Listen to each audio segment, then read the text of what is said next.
Oh, good morning. What a morning it has already been here. Okay, looks like everything is pretty squared away. I just had to quickly go make my coffee. So this morning I got up, I've been trying to be a little better now with scheduling for like nighttime stuff even. And so I got up at a nice time. And blah blah blah blah blah. Had everything ready, and I guess here I can switch over to the camera now. Anyway, had everything ready for stream. I got up earlier than normal ish. Got everything ready.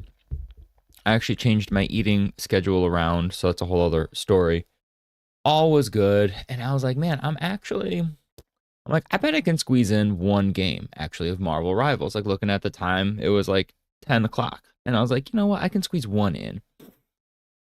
Man, I should not have squeezed any in.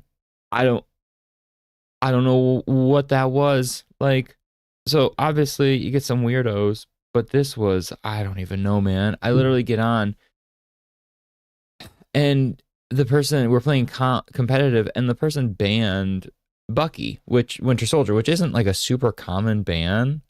And then, like, as the match is starting, two people don't even pick a character, like, notably into the match. No one's even, they're not having picked a character. And the one guy out of nowhere with his mic, shitty mic, keep in mind. It sounded like he had, like, one, old school original Xbox mic. Just, oh man, oh man, man. And we're like, what? He's like, I banned my own character. He meant to pick Bucky, but he chose to ban Bucky instead. And the way the odds work, it was unlucky that we all had voted for the Hulk to ban, but it's a percentage based on like who actually gets it. So if like three people vote for Hulk and one person votes for Bucky on your team, it'll be a 25% chance it could be Bucky. Like it just picks.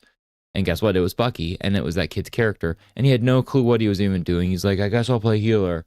And he picks Loki, and the whole time we can't even hear him. He's like, he's talking like this way, like super shitty. And he picks Loki, and Loki is like the most advanced healer, I would argue. And he's like, I don't know where to put my clones. I don't know what he just started hitting buttons all over the place. He didn't get like any healing. It was rough. So I was playing as a tank. I switched like after like a couple minutes. I was like, F this. And I went to healer, and I eventually had more heals, more damage block, more like everything. And he was just like, he did not know what he was doing the entire match. And he floundered so hard. That was yeesh, yeesh, yeesh, yeesh, yeesh. And then we lost like the first chunk of the match anyway, because no, like half the team wasn't even. Anyway, that I should have just left it, right? I should have just, maybe started stream early or something like that, but I shouldn't have played. But you know what I did? And here we are. Now I'm even lower rank as per usual. What a surprise with Marvel Rivals. Oh! Anyway, let's look at some cool art. Yeah. Let's say screw that. Let's look at some art. We got a few queued up as usual. Let's see what we got.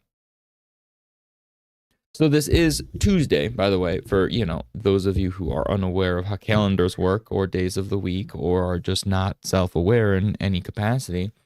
It is Tuesday. Switched around the schedule. Like I said, we'll be doing Tuesdays, Thursdays. I keep changing stuff, trying to figure out what works. We'll see if this works a little better for me. We'll see today. Unfortunately, I said Tuesdays and Thursdays, 10:30 to 2:30. But the very first day I do this, I've got a haircut.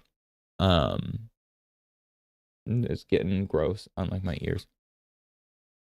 And it's at 2:45, and it's down like a half hour from my house. From our house here. So I need to go head off at like 2:05. So I will be ending it quote unquote early for the new schedule, but you know what? Everything's all over the place. Just like that friggin' ranked match. Jesus Maria. Anyway, I saw this, and it was a Disney thing. The Epic Disney. Epic Disney, or Disney Epic Mickey, sorry.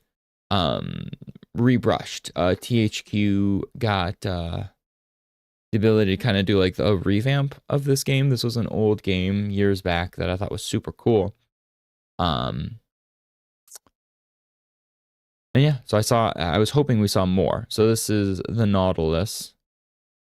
Very fun, but I wanted to see Christina Ternowski from Austria, of course.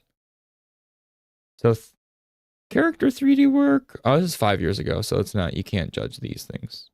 But not gonna lie, that one was kind of creepy. But here's more of the Epic Mickey stuff, which is fun.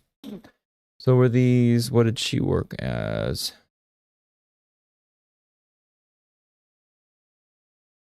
Dang, first step into the gaming industry. What a nice first step. Good for her. Damn.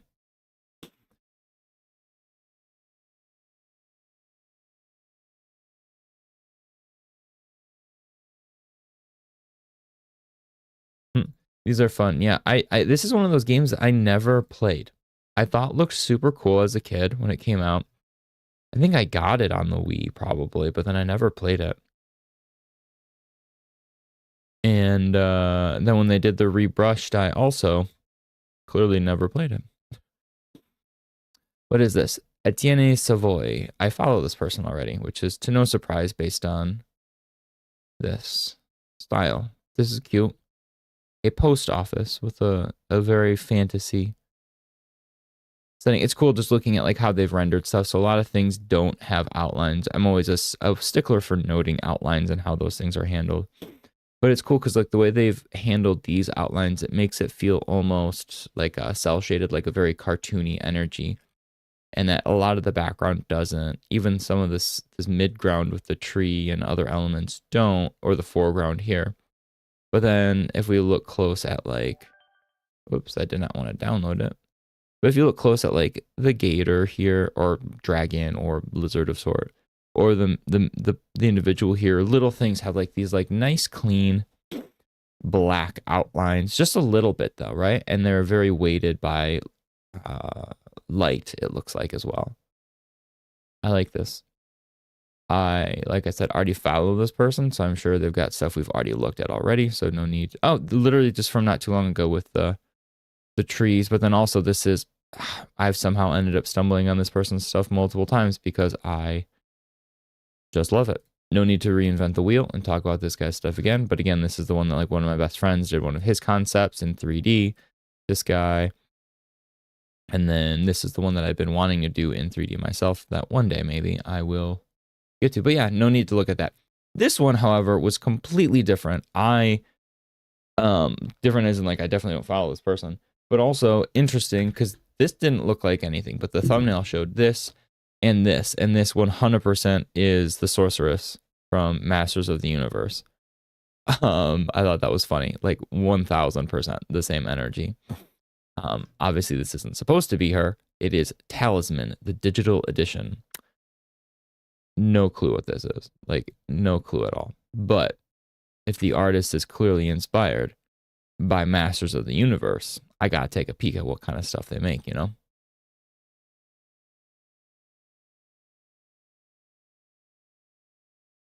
Very World of Warcraft energy we've talked about before. Like a lot of artists, you scroll back at their stuff and you can see that they're very heavily inspired by that kind of work. And it's cool to see like this person definitely got a good amount better as times progressed.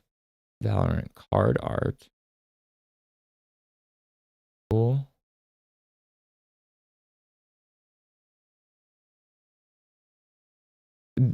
Based off of their previous work, I was kind of surprised to see this portrait study. It looks really good. Like not saying the other stuff doesn't look good, but usually when you have someone who's doing like this heavy stylization and still kind of finding their way in the stylization like this, usually you don't expect to see like nice portrait study like this right off the rip. Then I like that a lot. I like it. What is this? Sova meets Skybird. So something with Valorant that I don't know. What a surprise. Then all this nerd League of Legends stuff. Ick. One day I'll finish. All right, nothing. I'm not like head over heels of any of these things. Other than this, this looks dope. This is again another Valorant thing. I don't know if it means Valorant as in Valorant the game I'm thinking though.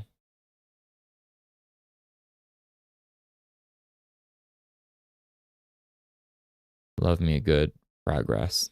Oof. Dope. Okay. Hear me out. I saw this one and I had to click on it because do you remember? I need to look it up. What were those?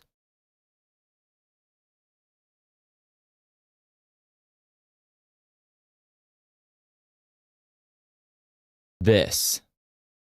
The Bumble Ball. 1000%. I saw this armor, right? These like posts sticking out, and immediately thought of this thing. For those of you who don't know or are not as old as my bum self, the Bumble Ball was introduced in the very, very early 90s. And it basically is imagine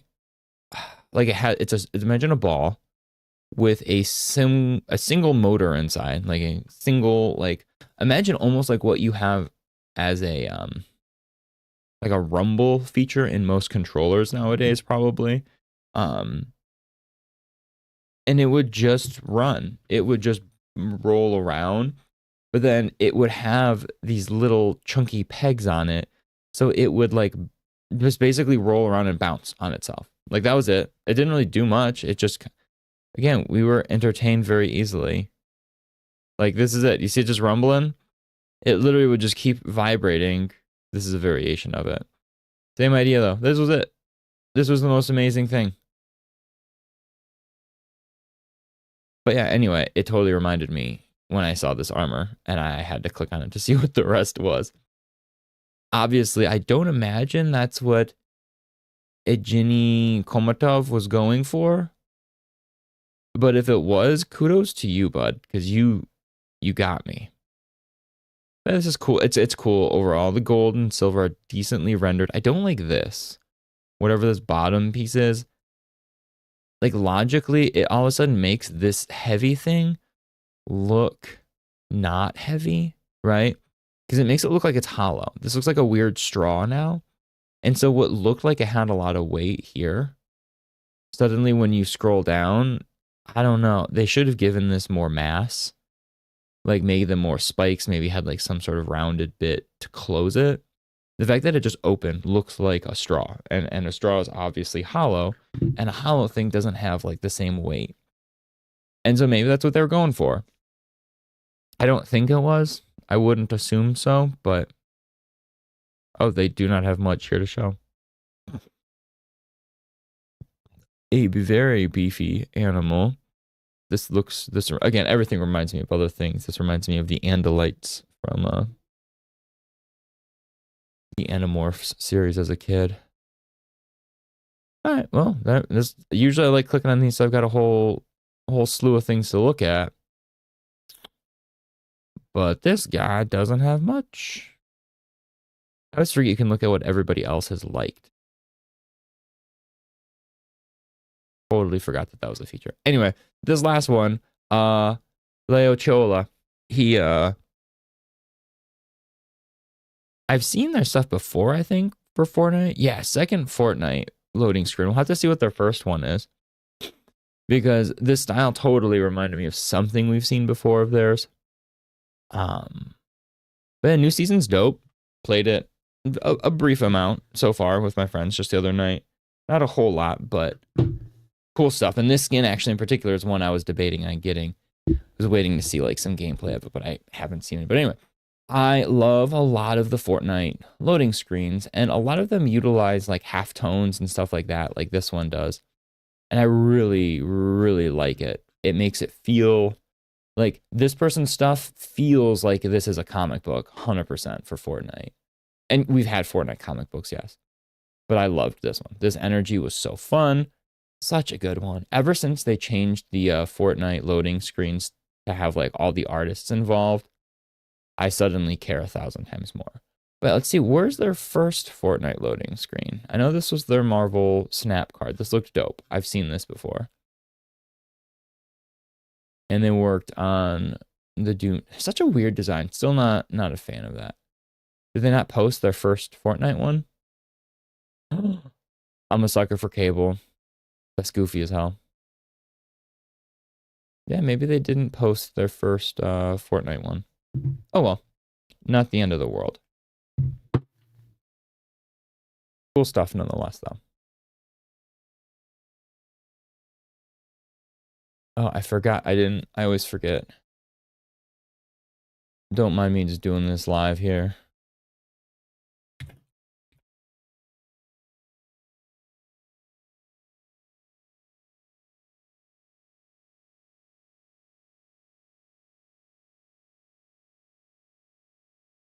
Oh, wait, how do I know? Usually I'm on my phone, and so it has like the exact. Don't mind me. This is gonna be like a weird echo for a second because it's me. Look, it's me. Inception. Hashtag streamer. Hashtag monster hunter.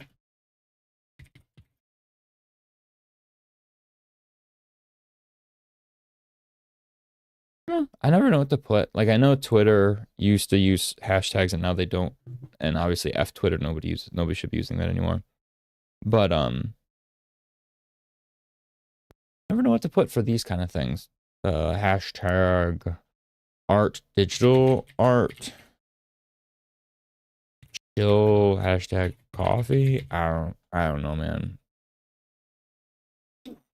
Done. Anyway. Wait. Cool.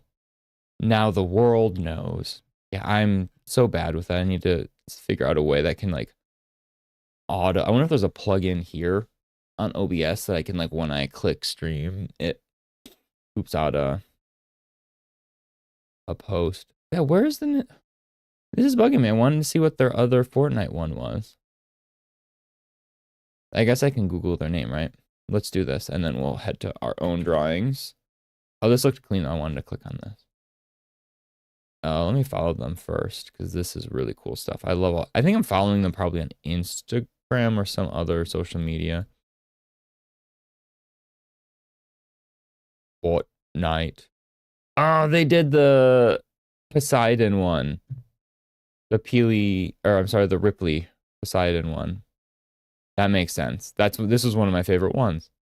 That makes a lot of sense now. Yeah, that was such a good one.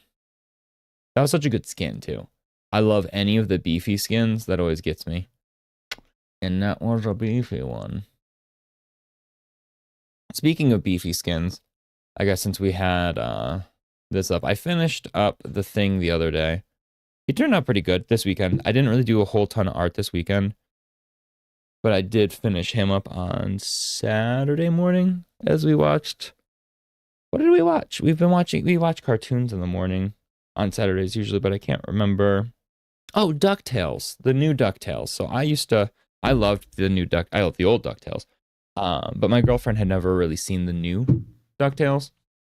Woo! And so we didn't know what to put on, and I was like, oh wait, put that on, because it's a fun rewatch. I will rewatch that anytime, and it's a great first time watch too. So had DuckTales on, and I painted and fixed up that thing drawing from last week at some point. I lose track of what day was what, frankly, so I don't remember what day I drew it, what day I did things. I don't know.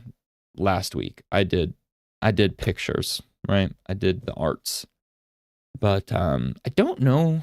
I wanted today, I was going to draw Squirrel Girl more, so I can pull her up. I can show where she's where she's at right now. I wanted to do Squirrel Girl, but then I realized that Monster Hunter comes out this week, and I keep forgetting that I had started a Monster Hunter piece and then never finished it. So maybe we go back and look at the Monster Hunter one first, The problem is I don't remember where I put my reference pictures for this thing, and I don't remember the name of the character. Or the armor, better yet, not necessarily character. So this was our Ben, right? We finished him up. He turned out nice. As usual on social media, I got like 2 people gave me a thumbs up, and I was like, yep, cool, that sounds about right. But, you know, I was happy with how it turned out. But he looked all right. He was fun. I didn't have coffee yet because since I woke up, again, I'll talk about the schedule later. But anyway, so now I need to look real quick. Don't mind me as I peruse my computer to see if I had images.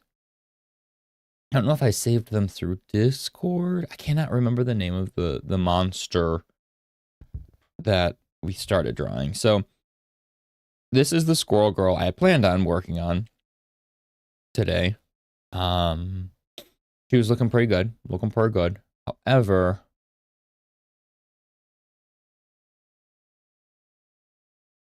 I wanted to draw possibly instead more Monster Hunter stuff to finish this up. But scrolling through, I see, so I've got my book right next to me, my Monster Hunter Illustrations book.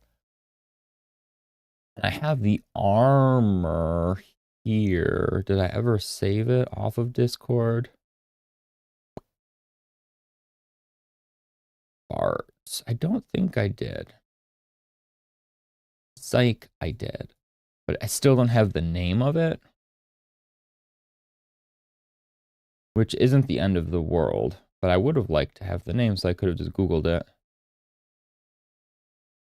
it. Anyway, we've got the pictures at least. That's all that matters. So I can actually turn back on the other screen here. And so it's this. This is the armor. Start with an N. Narakagura or something. Narakagura.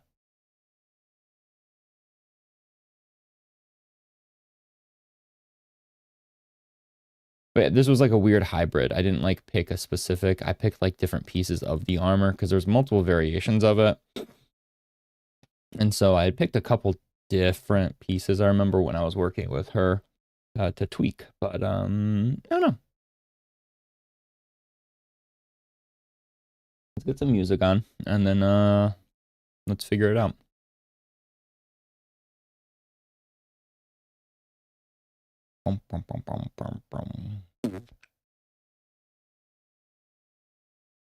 So Sock Ramen, he dropped the new Symphony of the Night second lo-fi album, but he didn't put it on Spotify yet, it looks like.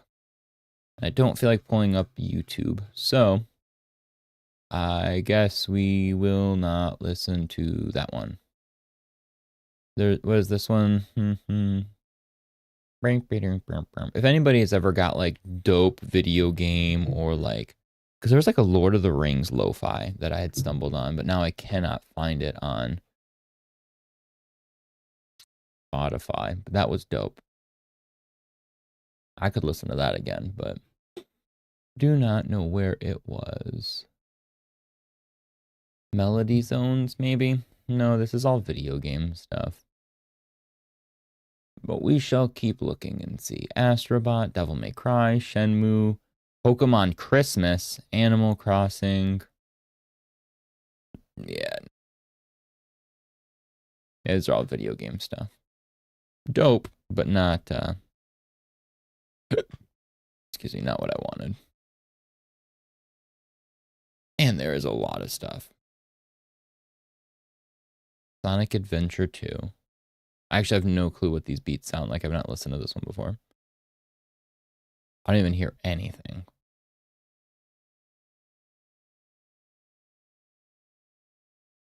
You guys hear any? Why is this so quiet?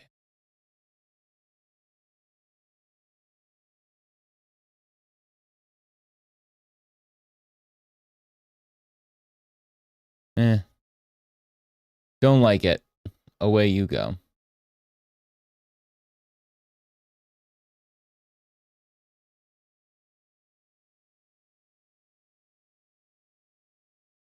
Wasn't the Street Fighter one. This is from Hotline Sawani. Stock Ramen said that they're working on a new Street Fighter one. Which, funny story, yeah, they posted on YouTube and said, hey, what are we looking at? Like, here's a poll. What do people want to see next? And it was like a handful of different things to vote on. And I voted on the one, but then I commented like, not gonna lie, I wish we could get some Street Fighter stuff. And they're like, no joke, I'm legit working on a Street Fighter lo-fi right now. So hopefully we get something cool from them soon on that front. But anyway, back to the drawing board. Never finished Psylocke's booty. Look at that booty. Never finished. So close to. One day. That's why when Ben, I wasn't done with him, but I post, sometimes I'll take a picture of it or save it so I can like look at it on my phone. And I saw a couple things I wanted to change and I said, too bad, we're posting it. I don't care. And that's what I did. Fun story, I know. Don't take the movie rights. It's all mine. So I don't even remember if this is the same brush at this point, like what I was using for, I think this was still when I was using this one for my line work. I think so. This one was a lot thinner though. I was trying to go thinner and do more cross hatching. So I think we shall try and keep that motif up. And so right now I guess we're gonna do some line work. How about that? Two things to change too. Immediately looking at this, what is going on with this handle? Why is it two different sizes? What was I thinking? I must have thought it was going to be. Yeah, I don't know, man. That's actually super whack. I'm just going to straight up erase this right now. That's upsetting. Holy sh. Like, that's hella bad. What a dummy I was. Yeah, we're just going to scratch all of whatever this is because this is hideous and I don't know who did this. Spoiler alert, I know it was me. It was, oh my gosh, what was in Glass or whatever, the movie where he had like the split person, or Split, sorry. What was it? It wasn't me, it was Rebecca. Wasn't Rebecca the one? I think so. That was the one who was. It was Rebecca, either way. Rebecca did it. So this is weird because we talk about this all the time. I don't like that there's this tangent here now. Like this is ugly. This line. Because this line like is clearly where this line is meeting to. So what if we like thin it purposefully and do that? And yeah, let's do something like that. So if we just do like a very minor, then it doesn't feel as like, it feels like it's overlapping in a organic way, not like a weirdly robotic way. So, and here now, I don't know what this sword is doing. Oh, it's because it's two handles. Like the middle handle got thin, I remember. Right? I think so. So let's just fake this, just so it makes some sense.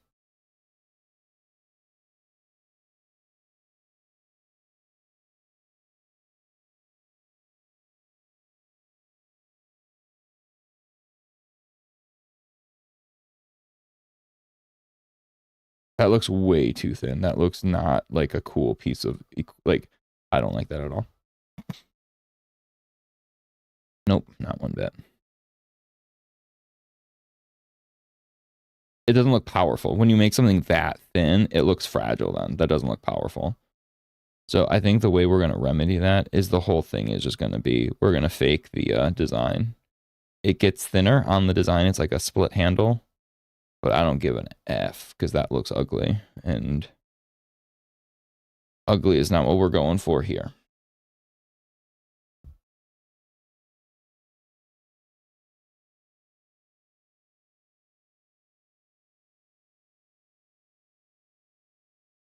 I'm still butthurt. I'm not going to lie on that Rivals game. That was so dumb. I should have even played this morning. The one match we play. And then the one of the people who was like, what the hell just happened, immediately invited me to go play more games. But unfortunately, I can't.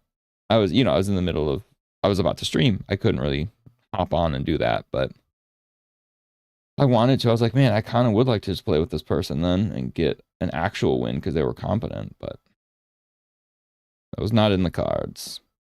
So this is not the exact color. I understand this, but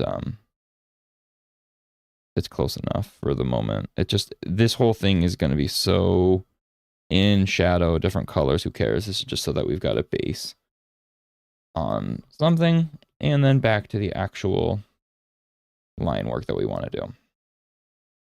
Okay, let's turn on the reference layer and figure out what is going on with her hips. I actually don't know what this armor is. It's like a clump of something. Like a bit of metal. Don't know what it is, but let's try and figure out how to draw it.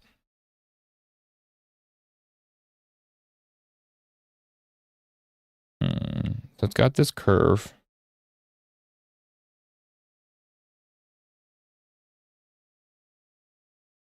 And a second curve like this. And then it comes to a point? Question mark.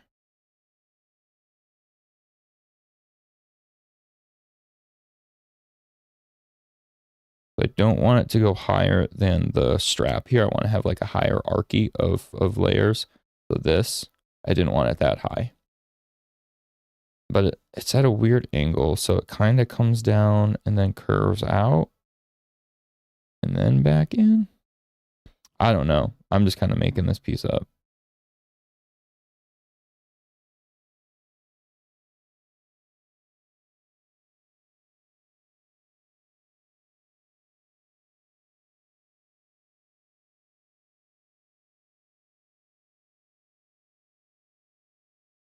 That doesn't make sense.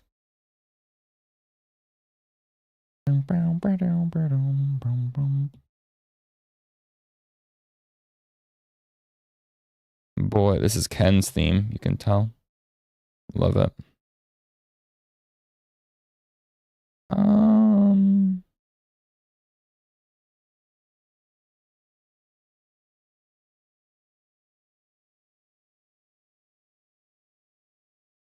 That looks dumb, but something like that, right?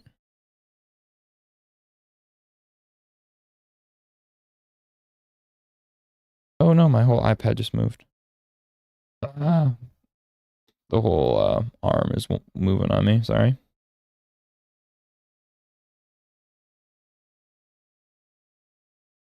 Okay, that's kind of a shape, right?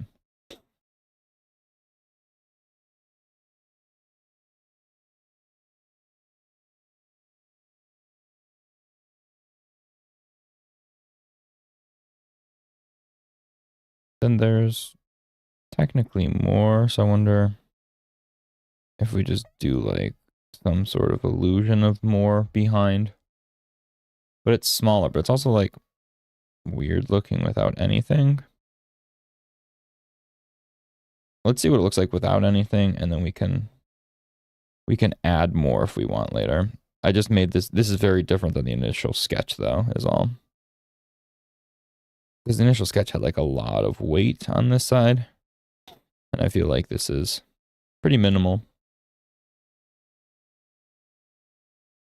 Oh, I forgot to change the stupid nib on here 1,000 times now. Oh yeah, this is ugly. This is really dumb looking. Let's change that. I don't like it. The energy of the angle, like the curvature of this feels very off. So let's see if we can just spin it and see if it looks okay.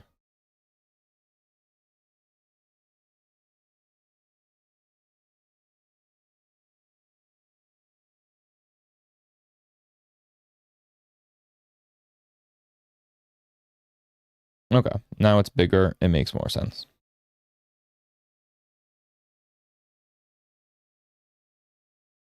Cool. That's a lot cleaner looking. Yeah, it's not like, it doesn't make super sense, but it was conflicting and looked weird.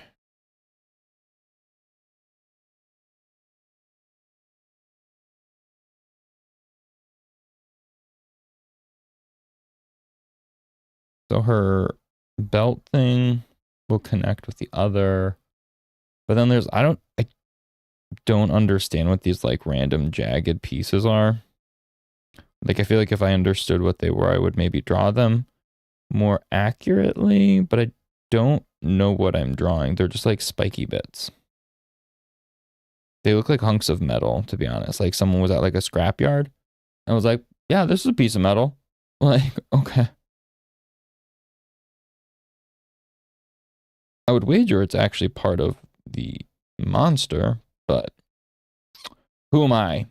Someone who knows nothing of Monster Hunter. I don't know squat.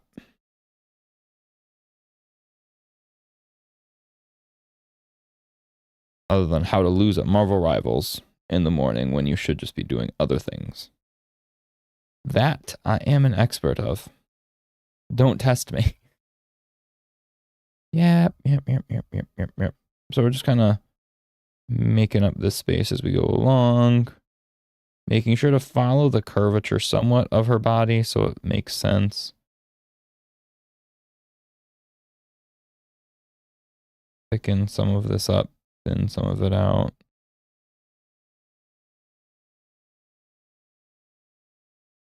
Man, it's crazy. It is now like 50 degrees outside, which again, for Midwest here, that's hot for this time, right? But I didn't, I'm still just wearing like pants and socks and a thick hoodie. But I feel it. I'm warm right now because there's actual sun next to me. The snow's all pretty much melted. Glory be. No more snow. Even though apparently we're supposed to get more snow this week, but I'm not living that life right now. So again, I do remember this intricate pattern of X's that jokingly intricate, there's really not much to it, but it's there. Is this still Street Fighter?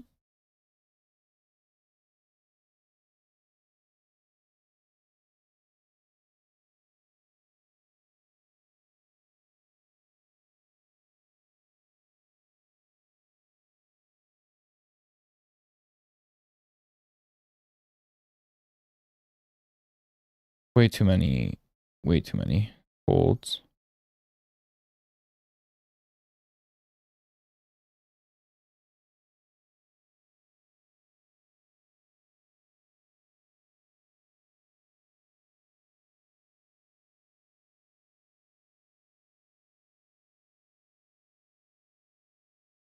Man, I know I've got like, I normally complain on Mondays that I'm rusty, but I guess since now I'm not streaming on Monday and I'm streaming on Tuesdays, I guess now it's Tuesday rust. Because I don't like any of this that I'm doing right now. I think if I'm going to do longer streams, what I can do then is do warm up. Like actual like figure drawing warm up, maybe like quick poses and stuff.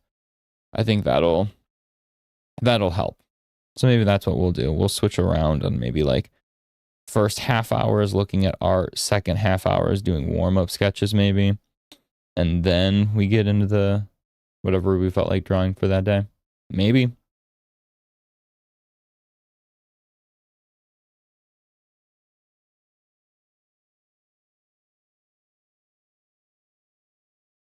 Obviously this week is a gamble. Who knows what we're doing, but I'm just doing like a slight overlap here.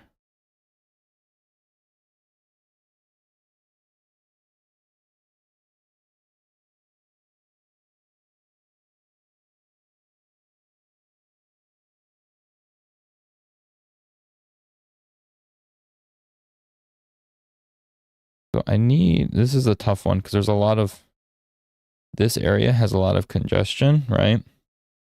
And so if you put it up here, we're essentially drawing this piece, but on the other side, right? If you put it too high, that doesn't make any sense. That's freaking huge to me.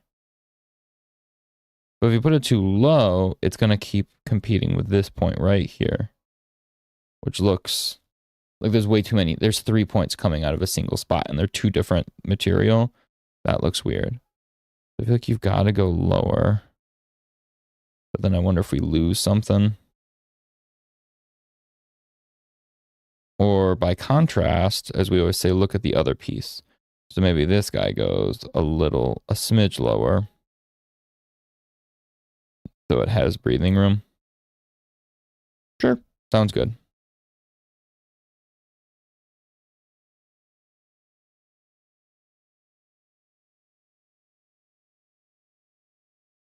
The rest of the little strap.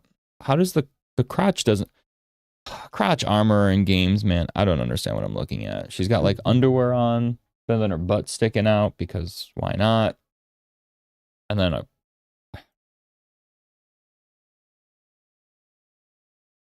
don't know what I'm looking at.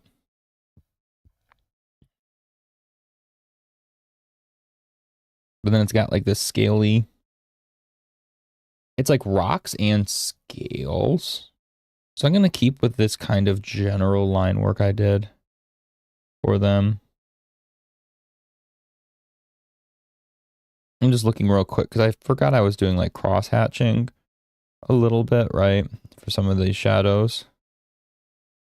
So just trying to include some of that maybe here.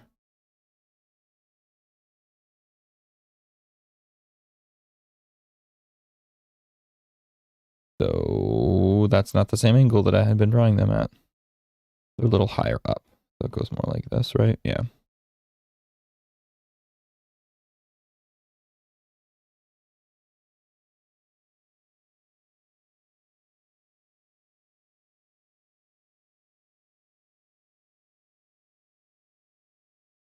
As usual, drawing something in a different way every time I'm on stream. Because, you know, why not use this time to play around and make some different vibes? And different vibes I shall. So this part is skin, this part. But it's got like a lace texture over it on the belly does. I don't know. We're not doing the lace texture because I don't feel like it. So this weird like rocky, as I just finished drawing the thing this weekend, I did not feel like doing any more like weird scaly rocky pattern. But here we are. Apparently I cannot avoid it. So I made my sketch look more of like a woven basket. But this obviously is more like organic looking scale texture. I'm just trying to see how to kind of get the best of both worlds here with these.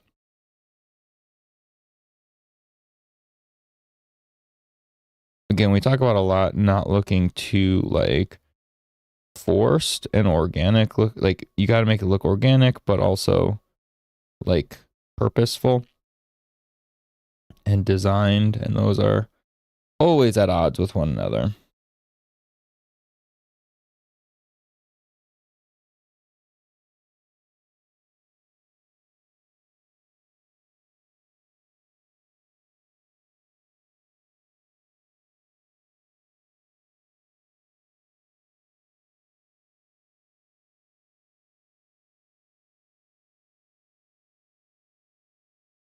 So are these supposed to be, so for people who play Monster Hunter, is this supposed to be like a cloth? Technically, like does this move like a cloth or is this like armor? Because this looks hard. But it's also moving like an organic shape.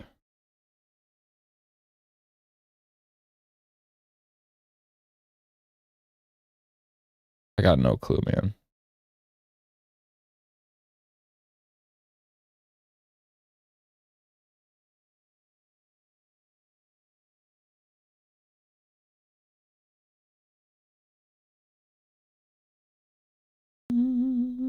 Maybe. I don't know. Ay, ay, ay, ay, ay. But yeah, I guess since I didn't stream on Monday, normally I kind of, you know, talk about the weekend or different things like that. Didn't really, you know, since we didn't stream Monday, I guess it's weird that in my head I'm like, oh yeah, it's Tuesday now. It's a whole other day. So it looks, I guess as I'm saying that, I'm already changing topics back to the art thing because it looks like these actually get smaller. Like this piece is probably too big. But yeah, didn't really do. I'm trying to remember what we even did this weekend. I'm kind of at a blank right now. I'm at a weird blank in general right now. What the hell did we do? I played some Monster Hunter, some Marvel Rivals, and did poorly as usual. So I mean that's nothing new.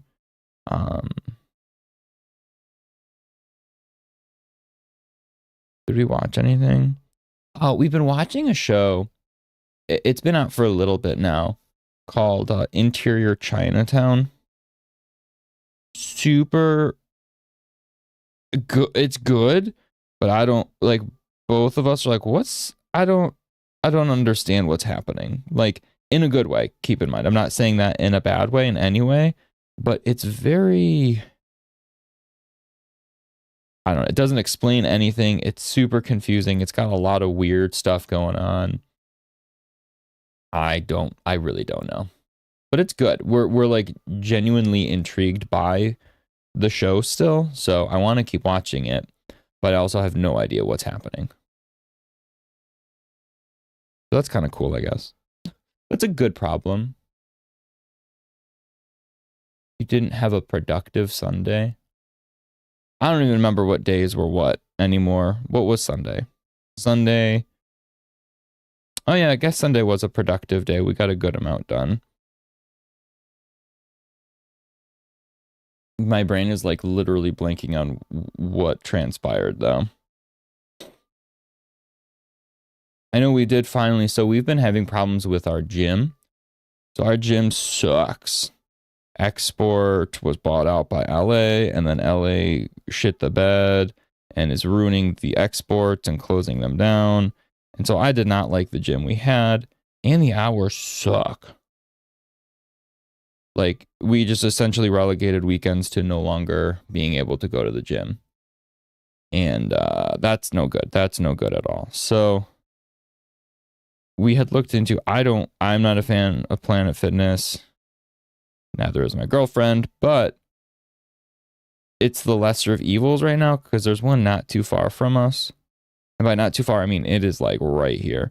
And so we did try Planet Fitness on Sunday. And it is weird. So I'm not saying I'm a fan of it. I'm not saying I'm not a fan of it. One, their bikes suck. I don't know what's going on with bikes at gyms that like finding good stationary bikes is like just no longer an easy thing. It always has been, but now suddenly they all suck. Hold on one sec. While I'm doing this looks like it needs to kind of follow the shape a little more. So what I'm gonna do is kind of just yoink it down. I don't know if this is gonna look right, but I kind of want to just like warp these pieces a little bit. I feel like they need to curve more to follow the shape, and then I can readjust and attach the lines because these curves, I'm making it too flat and it doesn't really feel like it's like wrapping around the shape as much.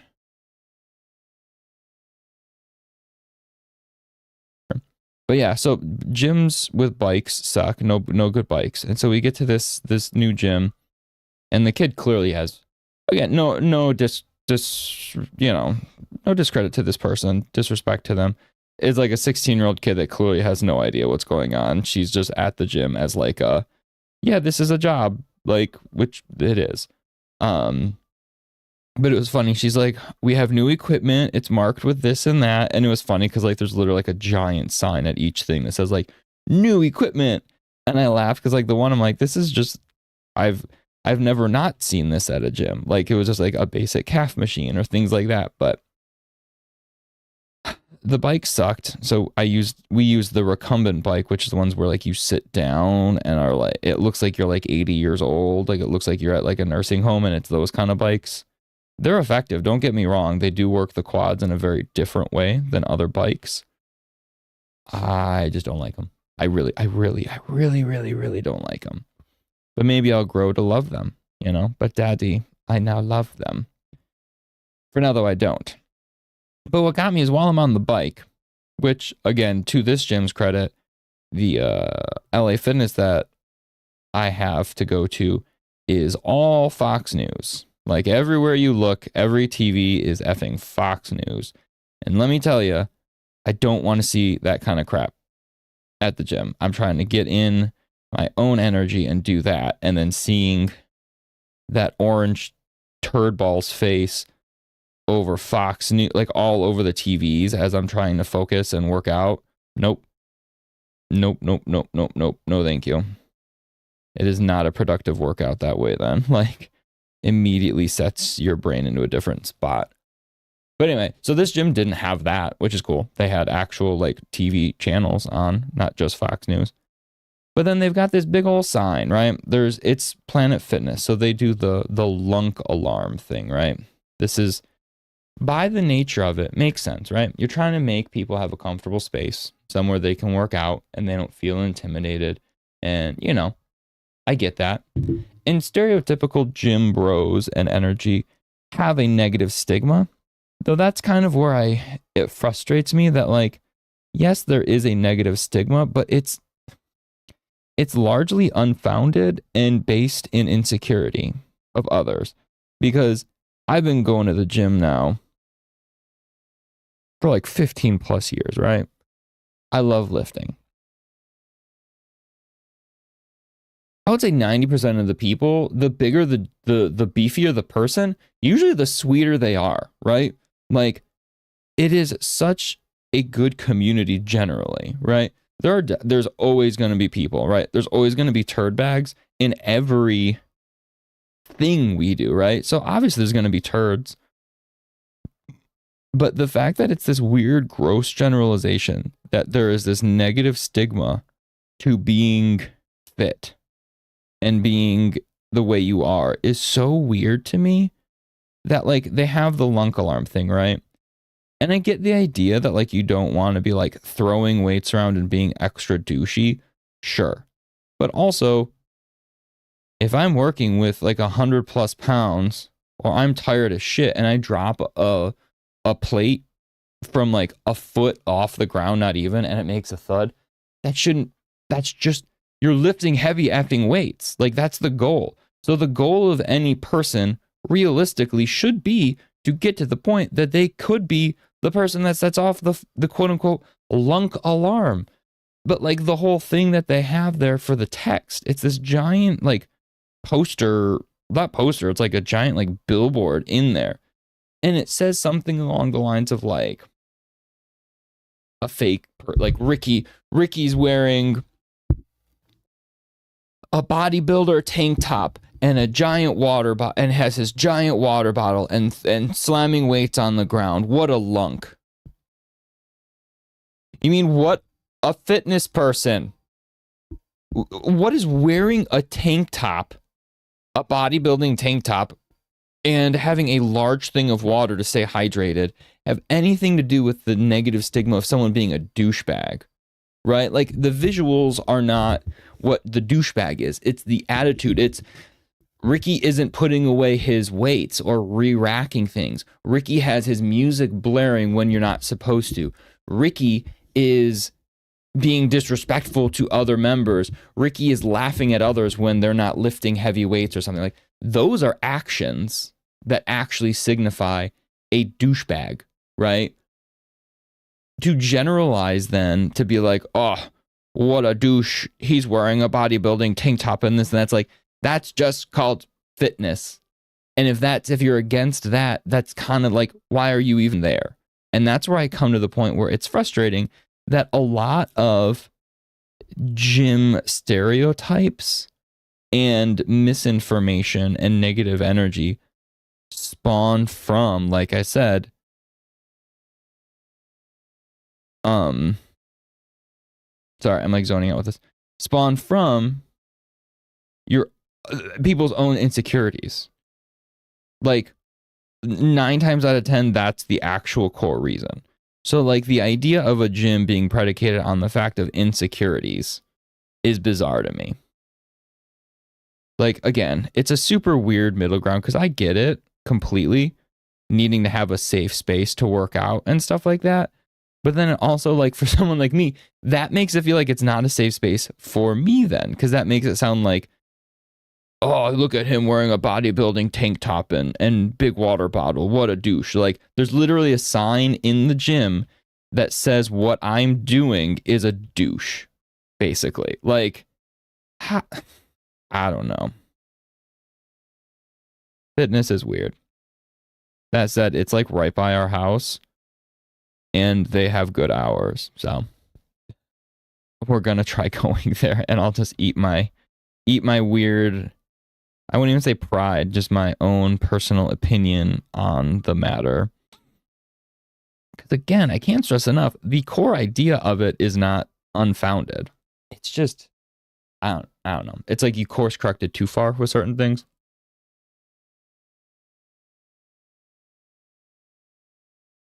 But yeah, no, Sunday was a productive day. We got a good amount of stuff done, including going to the gym. Went grocery shopping, got some food, did some other things around the house. I got some outfits.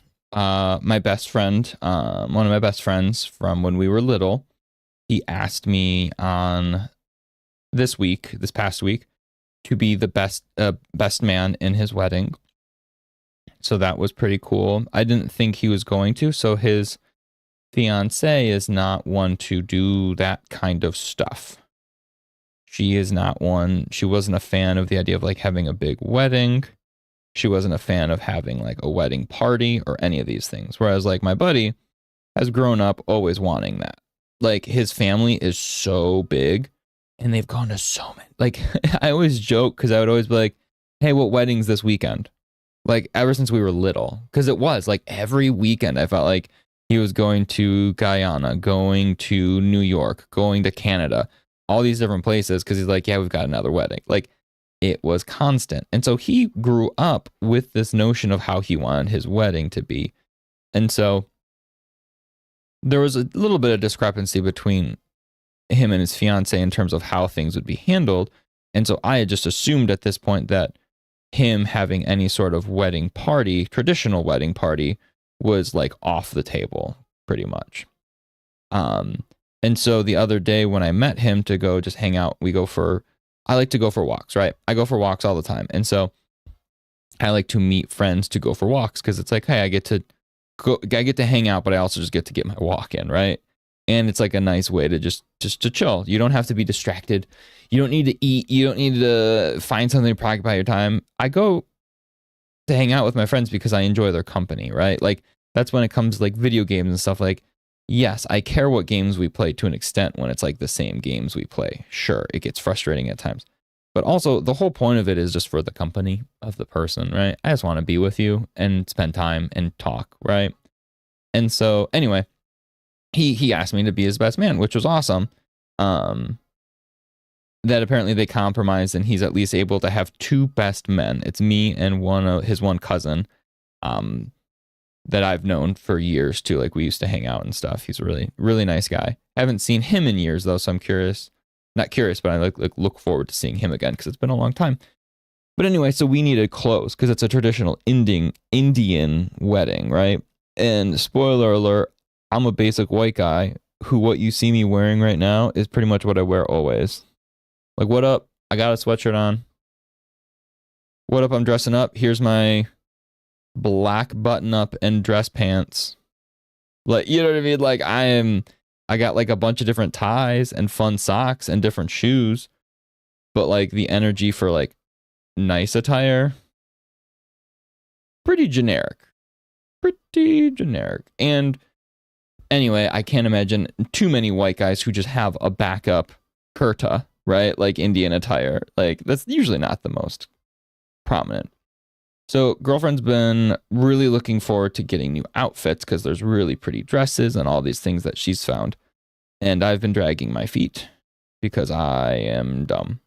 But so we did finally figure out some clothes to order. It's coming from India, these clothes. So it's hard because my body shape doesn't,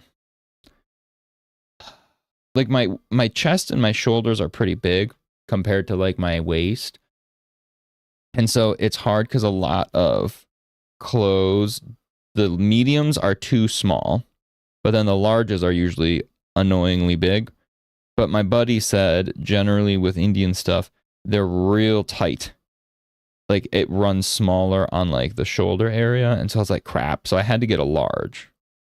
And I'm really just hoping for the best. Just crossing my fingers at this point that it doesn't look like a parachute on me.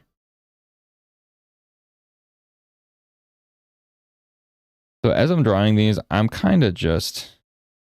really trying to be faster and just do things when it comes to all my art now, right? Like too many times I second guess everything, as everybody on stream has seen, right? I do it all the time. I second every thing, man. I question. I need to get over that. And so like some of the stuff doesn't really make sense that I'm doing, right? These scales, I don't really understand what these scales are, how they're formed. And you know what? That's okay. I'm just here to draw. And if I need to just make it up as I go, I need to accept that it's probably good enough. And I'm just trying to get some cool stuff made, right? I'm not selling these for $1 billion. This isn't going to be made into a game. I just need to do it. So some of these things, yes, may not be the most accurate or make the most sense. And I'm trying to be okay with that.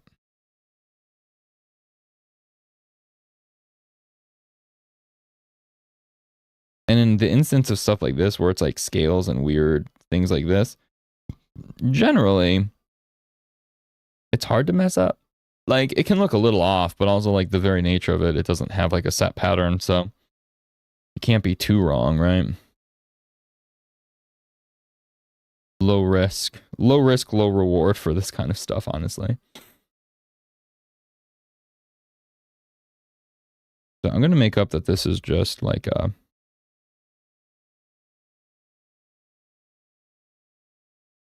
some sort of strap here. This will just be like a generic piece. And then the armor can continue. So, because I think that's kind of what I did here, right? This is like a generic. But it's real thick compared to the other one that I drew. So let's make it a little smaller, I guess. Just to kind of fit with the other legs shape that I already drew, which at this point, this was what, 2 weeks ago maybe that I drew that? I don't even know anymore when I started this Monster Hunter piece. It is weird now going back to drawings because I'm like, damn, you get in the groove, right? You're thinking of what you're doing and stuff like that. And you have like an idea of how you're designing things. But then when you step away from it for a good amount of time, you kind of forget everything and you're like remembering and looking at everything of like, oh, this makes sense if I was drawing it like this or this or this or this. But yeah, anyway, my outfit looks, her outfits look gorgeous, right? They look super cute. She's going to look really pretty. Mine look neat. Like I'm not, I'll look like what I look like. Hopefully they fit okay and I don't look like I'm, wearing giant clothes comparatively with what I should be, but it's not my day. It's his day anyway. So whatever I look like is what I look like. I mean, within reason. I don't want to look like an idiot ragamuffin that he's gonna be like, what the hell are you wearing? Why do you look like this? But bum, bum, bum, bum, bum.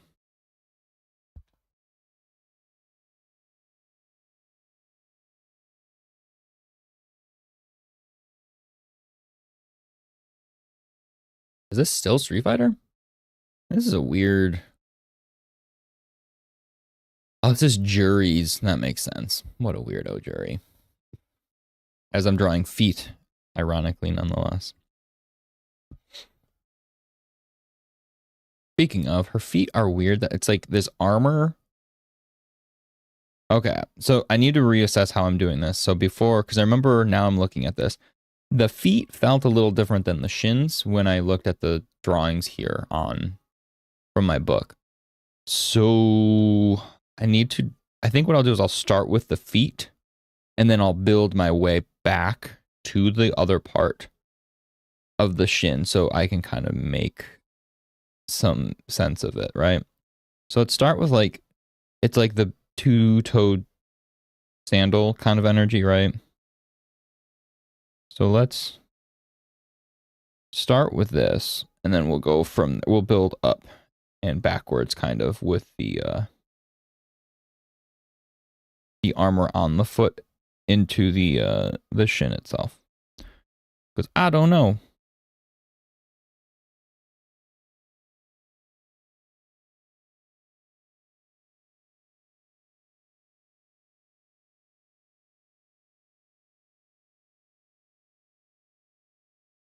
And then we were gonna go to the gym.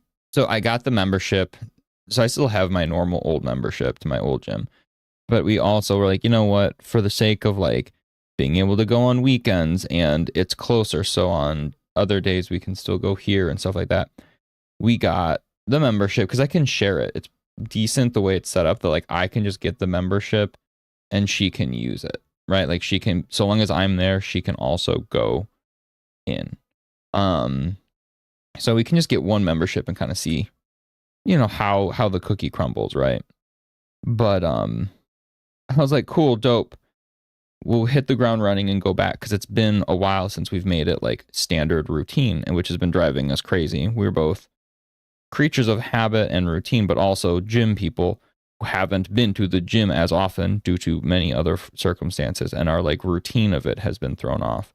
And so I was like, Monday this week, we are 1000% back to routine. We're doing it at, you know what I mean? Like, this is driving me insane.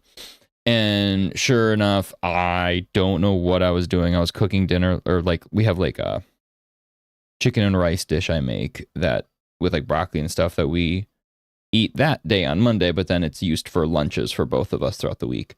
And I go and I'm cooking, and out of nowhere, I went to go get the laundry in between, and my inner ankle into the calf just shot up with pain to the point where I like fell on the stairs. And I do not know to this point what actually happened, what I did. I'm thinking I had like twisted it weird earlier, and then, you know, sometimes it just like hits just the right way. But so like I was dead. Like I try, normally I'm able to be fine because I've got a lot of dull aches and stuff with my body anyway, but I don't know what was going on with my leg. It hurt real bad. And so of course we didn't go yesterday to the end of the gym because my girlfriend's like, if you push it on the one day we're going back to make it routine, that's going to be dumb, and then you're going to be out of whack. And then I was like, you're right, you're not wrong, but it sucks because it still kind of hurts. I don't like, it's better this morning, but I don't know what I did. And that's almost more annoying. Like I've injured myself so many times. And like when you know what you do, that's fine. Like, yep, I lifted funny, or I twisted weird, or I fell, you know. But when I'm like this old man who's like, what is wrong with my body? Why am I in pain? This sucks. I don't like not knowing why I even hurt myself. That's the epitome of getting old. Like, oh, did you sleep funny? Did you do this? But it's like it's like a sharp pain in my foot, like in the inner ankle. It's such a bizarre one. I don't know. Anyway, I'm just drawing more of these like little rocky things. So the idea is I'm trying to make these parts look a little more like rocks, and then we're going to build them back up kind of into the shape we saw with the thigh area, right? So they will get a little bigger here, so they'll get like more like wraps as we go up, right? A little bigger as we go up. I think this will look okay. We'll see. This is my idea for the moment. Not sure how well it'll read, but again, the fact that I just drew the thing and now I'm somehow having to do this crap again. Not gonna lie, not a fan of having to do this again. Not that I didn't like drawing the thing, but I was quite done with that part. Like it's yeah. Anyway, here we are, and that's fine. With my busted ass ankle and weird body of my own. We'll do some size variation where we do, it's not just like this wicker basket wove, right? Let's do like a little one in there, here and there.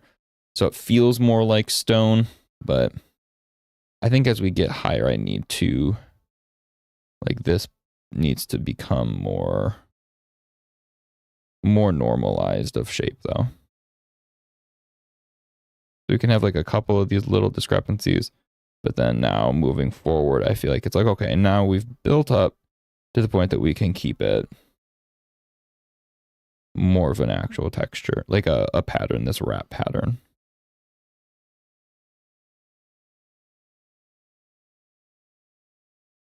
But yeah, speaking of TV, I know we've got, speaking of TV from earlier, my brain just was thinking still. What is it? Not Moon Knight, Daredevil, right? The new Daredevil's coming soon, so that's exciting. I loved the old one. I think he did great. I loved She-Hulk and having him on that too, but the She-Hulk reception is weird. I don't understand that. But yeah, so that's going to be cool. I'm excited for that. Speaking of just like interior Chinatown that we're almost done with, right? Where this is going to be something new. And again, as per usual, I don't keep up. Like, I literally find these things out when my buddies remind me. But I did actually on my own without someone telling me. I didn't watch it because I don't watch trailers. But the new season of Andor then. So we've got Daredevil this upcoming month. And then apparently the new season of Andor will follow basically right after the Daredevil probably ends, is my guess. So that's neat that we've got a steady stream of Marvel than Star Wars stuff. So that's cool.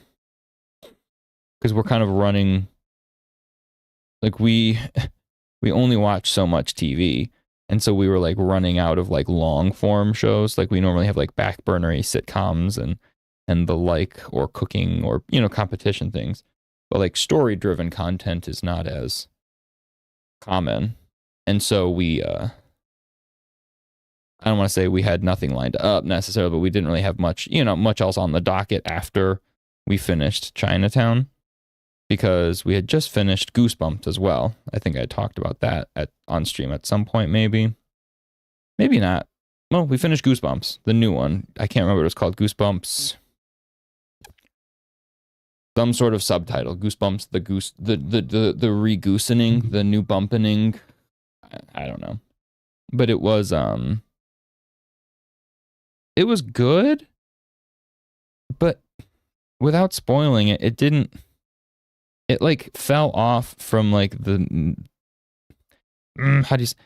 it wasn't as like mystical and supernatural as I would like it to be as the show progressed.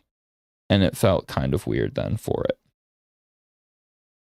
Like still good, but to me it didn't, like the second half didn't even feel like a Goosebumps story then. It felt like something different. Again, I'm purposely being like vague on that because it's kind of spoilery.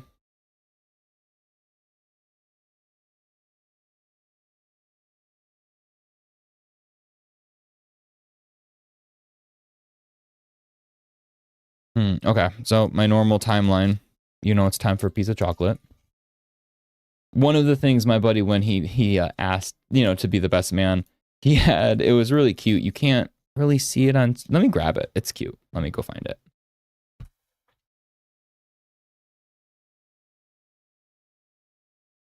He had a thing of Dove chocolates in the box. Like a cute little thing asking. He had these adorable Ninja Turtle Easter Funko Pop things. But then he also had the positive poo. It says, I may be a tiny poo, but I believe in you. Go do your shit. It was just dumb. It was cute. But he had a few, like, fun, silly things in there. But the positivity poo, the positive poo was good. It very much fits my vibes, and I appreciate it. So now we're looking back at this other leg, and we have to kind of play up that same idea, right? I kind of like how I handled it here, though. So I'm gonna copy old Britton's work and say this is fine. But I like how what I did here was, it looks like I made, again, I started this sketch a long time ago, so my brain is like reacquainting myself with it. I made it like a separation of front and back. which when you're working with armor, that's pretty common. So that makes sense to me then, at least, because this design has been pretty ambiguous in a lot of ways. So I think that helps.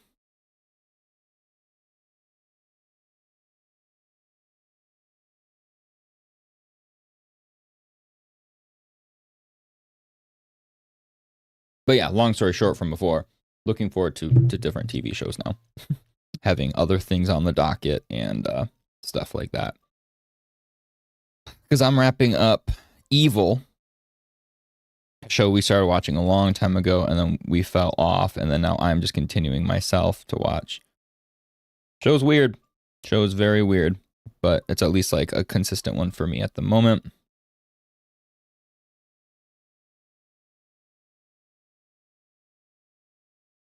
Though with Marvel Rivals, I feel like I haven't even like when I used to have time to watch TV. Now I've changed my schedule so that I'm like, you know what? I'm actually just gonna play some video games.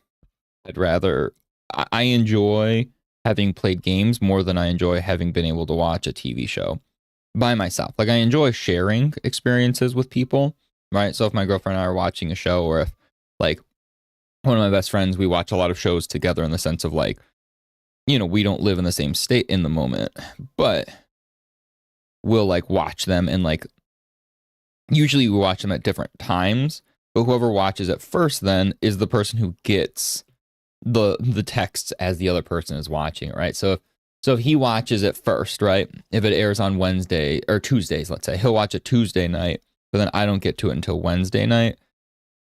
And so he's usually in bed when I finally go to watch it, because I stay up later, and he's different time zone now too, 1 hour ahead.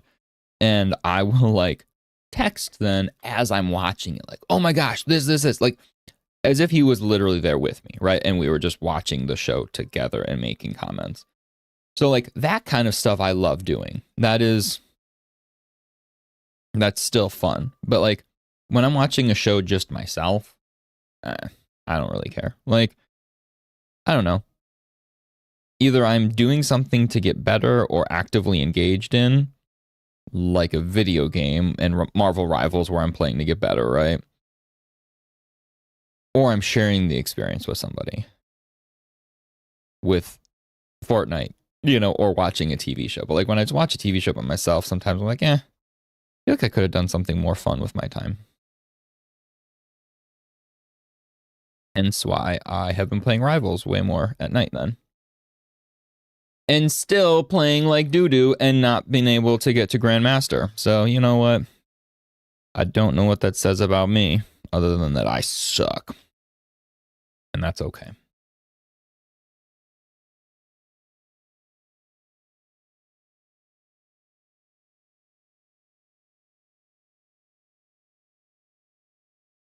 I don't really understand her. It's like a little shoe, I guess, right?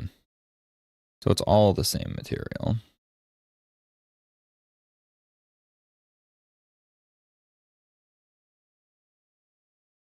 But it does still have the same. But it's weird because like we're not really drawing much of the shoe. So just as long as we allude to this like 2-layered approach, like the heel or sole of the shoe. But I had to cross-reference. If you look, I zoomed out because I was like, ooh, that's a little too thick compared to what we had already established with the other shoe, right?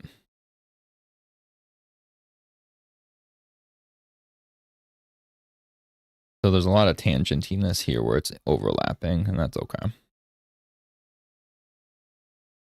When it comes to stuff like this, where it's not like a high like traffic point of like visual interest, if there's a little bit of nonsense like that, yes, I try to avoid it.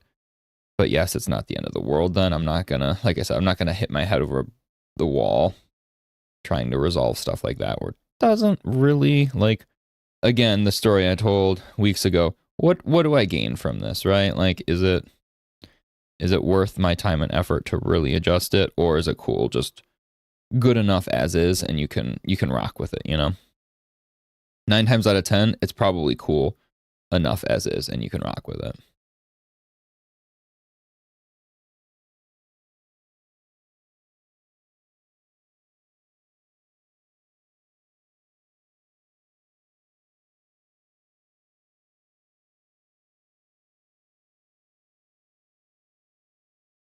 I really just want to keep this solid line that there's like a differentiator between the front and the back, like I said.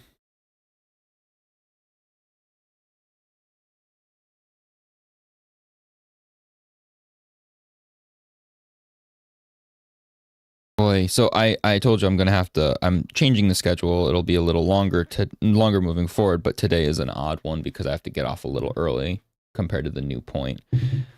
But I am so not a person who likes to drive. Like, I will drive, but I've got my collarbone injury and I've got bad hips from genetic problems that we've got. So I'm a mess. I'm a mess of a man who, as fit as I am a garbage pile, right? That's just the nature of things. But anyway, I don't like driving and I don't like traffic. Like, I don't know a single person who's like, you know what, I love traffic. It's my favorite thing to do, sit in a car not being able to do anything. Like, obviously that. But there's some people who don't mind driving, right? In general, but like, I don't like driving, period. And then now I've got a haircut at 2:45 and it's like a half hour away. And the way to get to that city from here is the major highway, right? Like, it's the easiest way to get to and from because we live right off of that big highway too. So what that means is at 2:45, that means I have to go, which that's not going to be trafficy. But my grandma, I was going to visit, lives in that city. When I've talked about medical issues lately, she is unfortunately the one of the ones with the brunt of those problems. And so I wanted to go just visit with her after my haircut. But what that means then, if the haircut's done at like 3:15, 3:30, and if I stay there till 4 or whatever, like all of a sudden it's 5 o'clock and I'm driving home in that doo-doo traffic. Not my favorite, but it is what it is. But it always sucks when like I don't have to go far, all that much during the day because I'm at home working on stuff. And then if I'm running errands, it's, not too far. And then when we do go places, it's usually at, going to the gym at night and stuff like that. But somehow when I do have stuff to like actually drive and go do, somehow it always ends up where I get stuck in like an extra like 20 some minutes of traffic or something, which again, in the grand scheme of things is like nothing. I'm sure if my girlfriend were listening, she'd be like, really? Extra 20 minutes once a month? Like, she gets stuck in ass traffic all the time. Like, I understand this. That's me being selfish. But, everybody has our own struggles, right? And that's one of my struggles. I effing hate it. And since I don't do it at all, my brain is always even more like, what is this? I could be drawing. I could be playing. I could be losing my rank in Marvel Rivals right now. Okay, why am I sitting in traffic? My account's not going to derank itself, okay? Yeah, you feel so bad for me. I know, driving in traffic, it's rough. People don't understand.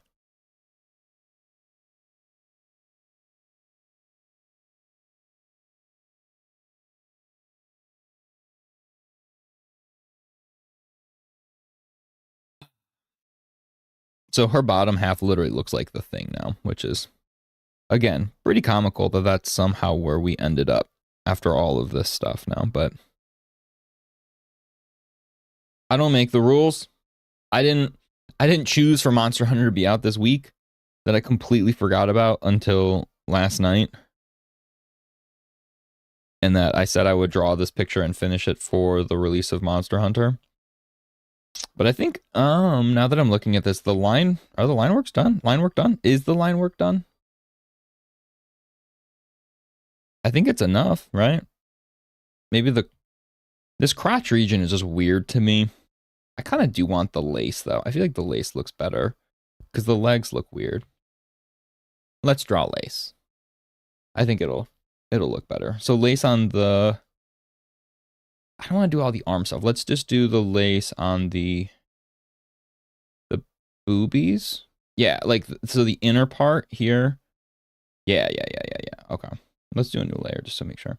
So the lace I'll do like here, here, and here, I think. That'll be good. Let's make it a thin line here. I'm sure there's a way to do this. Like, not I'm sure. You could do this with an actual texture if you so chose, right? And you could just overlay it and be all hunky-dory, right? But I don't really care to do that. I don't know. My etchy style, I like to always be sure I'm drawing a lot of the detail in, right?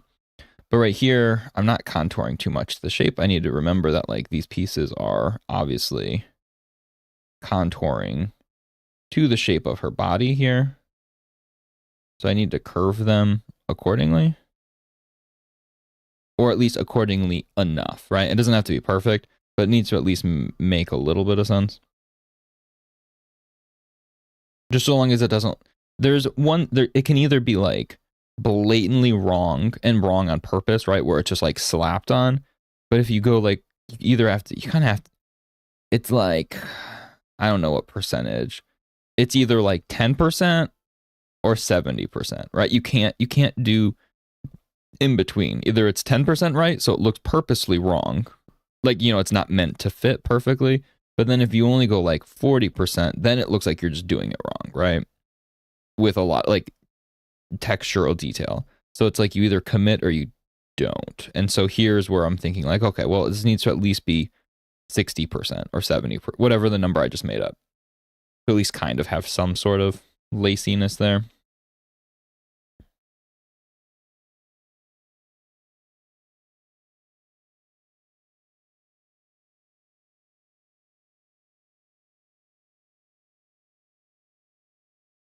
And then the boob doesn't need much. That's enough.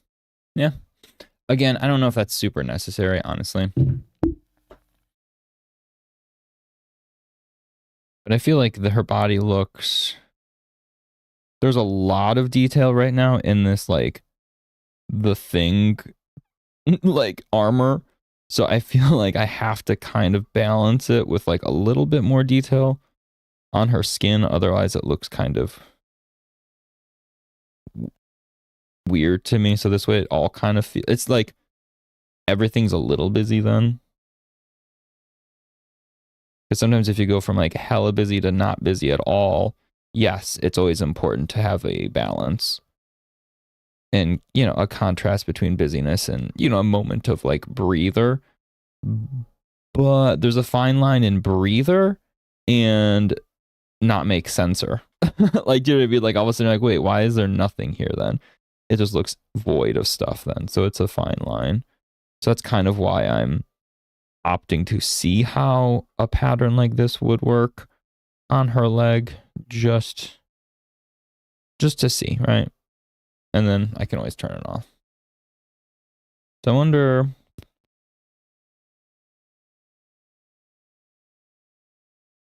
We can always just keep it even really light too. Like, it doesn't need to be a thick, dark line like everything else. We'll just do that. For now. We'll see if I adjust it.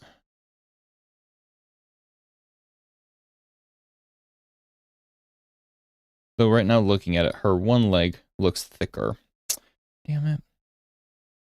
Like, so her, this leg here, her right leg, right? This one, the pattern is very open and big. Whereas the pattern everywhere else is relatively tight, isn't it? I say screw it. You know what? I don't want this one. We're doing it again. Now that I have an idea. So instead, let's just do...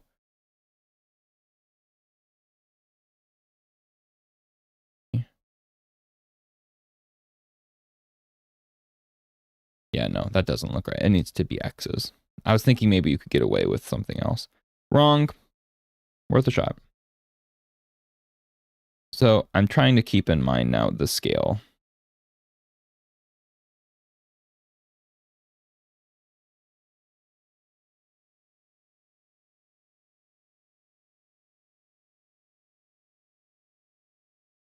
Maybe all that talk and I just say F it. You know what? Let's just say F it. I don't like looking at the pattern. Let's see if we need to add it. How about we go there? If we need to, we'll add it after the fact once we start adding more color in, okay? But right now, I realize her crotch didn't really... Like, it didn't continue. It just kind of was like a weird shape. Again, this whole crotch region to me, I don't know what I was doing when I was drawing this, but we're here now, and this is what I've got to work with. So deal with it. Looks okay. Can I don't see like I'm missing anything now, really. Like the detail's all pretty much there. Nothing too crazy. So we can keep that off. Turn off the lines. Now let's clean up. Oops.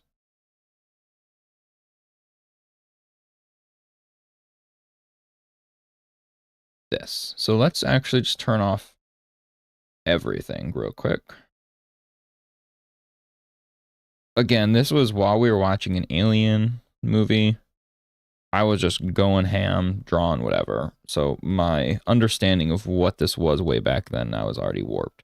So I don't remember how I was trying to paint it. I was doing more of like a gouache kind of like look with like more scraped, raked lines, but we'll see what I end up doing as I get back at it now.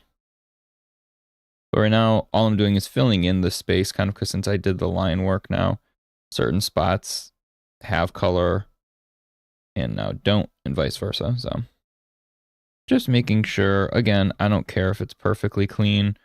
No one's going to see if there's a little bit of unevenness. That's fine. But I at least want the space generally filled. Like, I don't mind. I'm more a stickler on filling in the space rather than some of the overflow, right? Like, if there's a little bit of overflow, it adds, like, a weird bit of character to an extent. Because digital work always feels so, like, overly polished. And so if I've got a little bit of overflow, I'm like, that's fine. But missing stuff in digital, like, if I'm not having color, then it feels weird.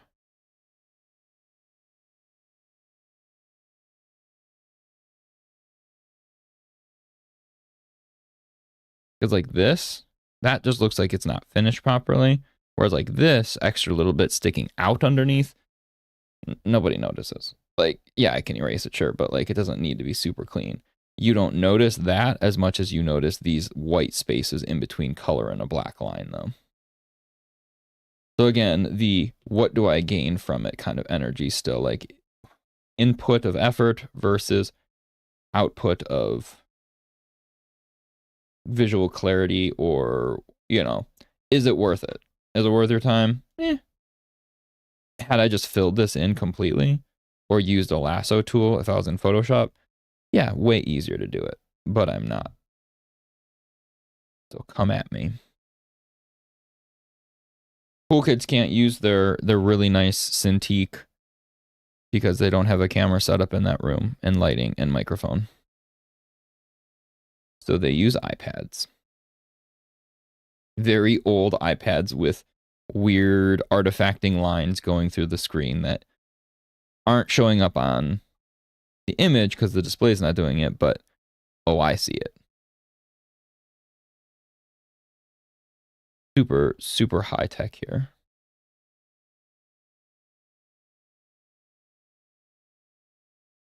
And honestly, even doing like a color fill would be a pain since this Ben Grimm weird, like rocky, scaly texture everywhere that I did with hard edges. Like right here, that I probably shouldn't fill that in, but also there should probably be a black line there to denote something, but we'll just say there's color there and leave it.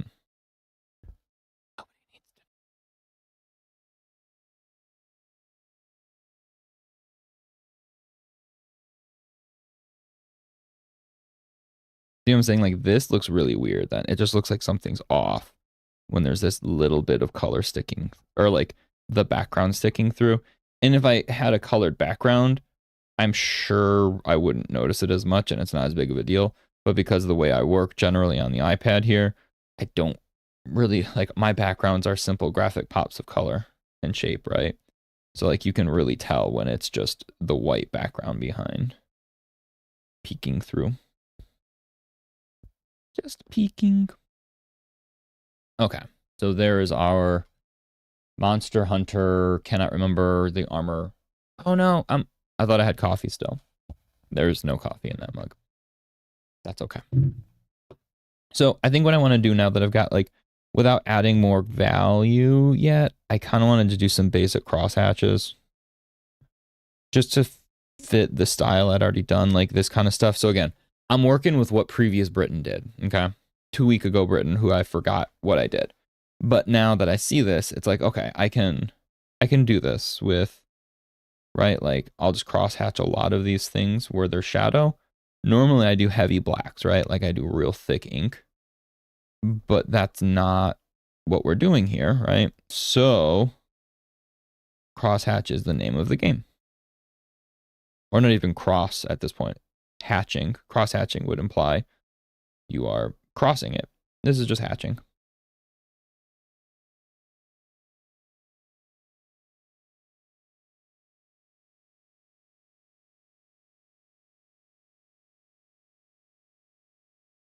Again, there are brushes, right? You can make this kind of process easier by having like a brush that is all organic in the same direction and that kind of stuff. Yes, that's good and well.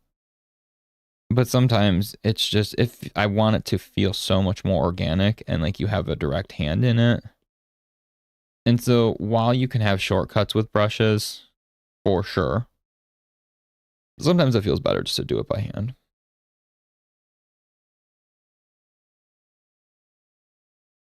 Though again, just to confirm the light source. Okay, so the light source is coming from here, up on top of the sword. Just so I'm reminding myself as I'm doing this. So this is weird. So what I had with my Ben image, right, was I did shadow on like all of the individual pieces of his rocky texture. Don't know if I care to do that here again, just because it doesn't fit the energy of what I want to accomplish.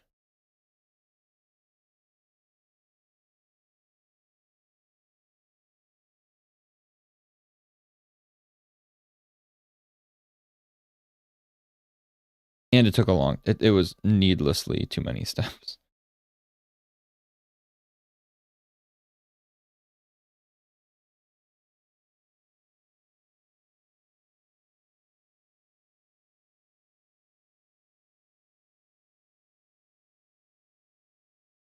So again, trying to keep with my like okay being a little messy energy, right?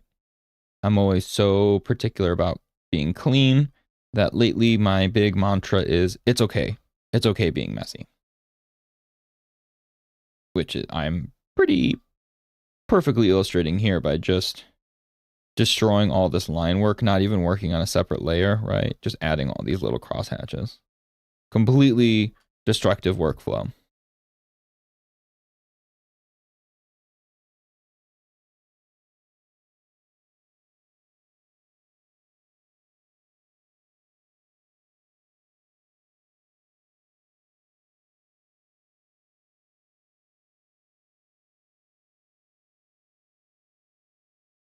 So on some of these heavier shadows, I'm adding like an actual line to it.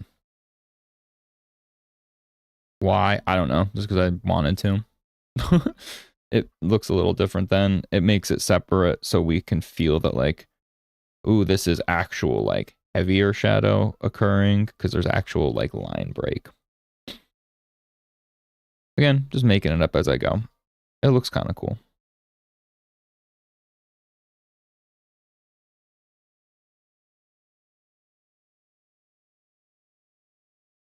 And I'd already done it up here, so I figured lean into it, right?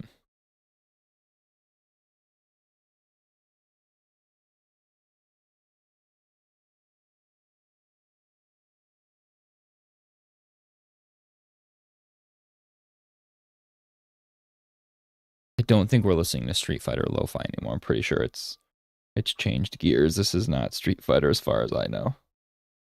I know my Street Fighter pretty well. And Street Fighter, this ain't.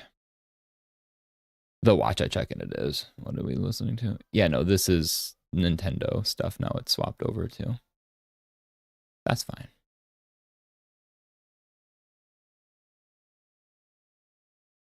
Okay. Well, those shapes look fine now. Let's see what kind of painting I had done previously. Okay, so let's review what I did and see if I want to keep up that exact way, change it, do whatever, okay? So we've got our color blocked in. We've got this like rough hatching to see what I did there. Let's see. What did weeks ago Britton decide to paint like? Let's see. What did he do? I had a soft shadow on a lot that now I've changed, so it doesn't super fit, but it's close enough. I had some light highlight work. Okay. I'd started playing with like a skin texture and painting. Oh gosh, what was I doing? I don't even remember. Blocked in some color here, looks like. Oh, this was just straight up one layer with highlight, shadows, everything. I was just painting this as I went along. Man, this is what happens when you just... I was just cruising on my own. It's like a little kid. They're like, who let him do this? Where was his supervision? Okay, so here's some extra blue shadow on her leg. I kind of like that. What was I doing? Extra highlight just on the skin. Okay, that looked good. And then my overall gradient. Okay, so I like what I did. I don't really remember how I got to half of these things, or the methodology or brushes I was using or anything. So that's always fun, not knowing how I got there. But let's for now.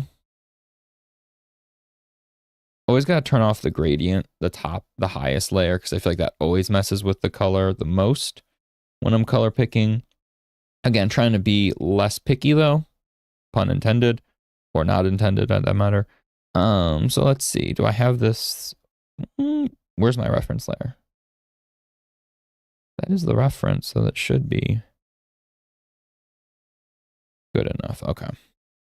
Since I did all the cross hatching, it's gonna not be great, but in certain instances, I can probably blop it and be lazy. But like up here, no way, no how. I gotta kind of just paint this in. Is her crotch? Her crotch is like a darker. The crotch is like the same color, it looks like almost as the armor, but just cloth version of it, I guess, right?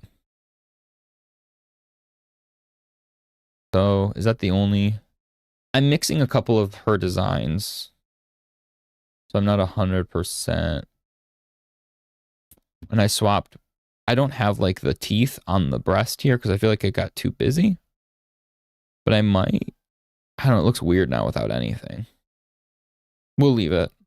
Because if you look on all the other designs, there's like a tooth, claw, whatever, like along the chest sash. But I kind of like not having anything on that.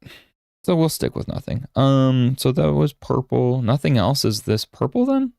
Weird. Just that cloth. So on her arm, her chest, and her waistband. And then we've got like this deeper red, which is gonna help it pop more for sure. But let's grab this bluish color that I weirdly just, yeah, like I said, just painted all on one layer. Didn't even like all of this, these highlights and shadows. So I guess we'll do the same thing. But that was weird. So everything's the same color. Like the shell. So okay. Weird. But we're doing it. So I turned on alpha lock, so I need to turn that off. So the alpha lock meant that's why I was painting on it, because it didn't matter where I added my extra strokes and stuff like that, because clearly the alpha lock meant it couldn't go out of those bounds. But now, seeing as I want to actually paint all of these things accordingly, kinda need to be able to paint on other pieces. So just blocking these things in, like I said, we'll just see if the color makes sense or if I want to change like the armor bits and stuff like that to different color, but it might just, I might handle it by how I shade it. So maybe like these bits have way more highlights, so they're more, you know, reflective pieces, whereas then the legs might be more dark. Like, you know what I mean? They'll be more matte looking, so they won't have as much of highlights throughout. I don't know. This individual sketch that we have up on screen, though, is very...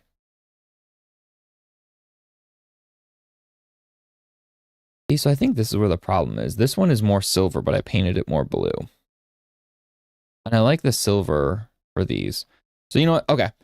Scratch this. We are going to... How are we going to do this? How do I fix... Again, my stupid watching TV on a Saturday morning painting addressing this. So let's do this. Let's make these two separate pieces then. So the armor bits and her clothing will be two different colors. So let's cut them apart right now. So let's copy paste. So now this will be its own layer with this bluish color. Okay. And then this we will color shift in a second.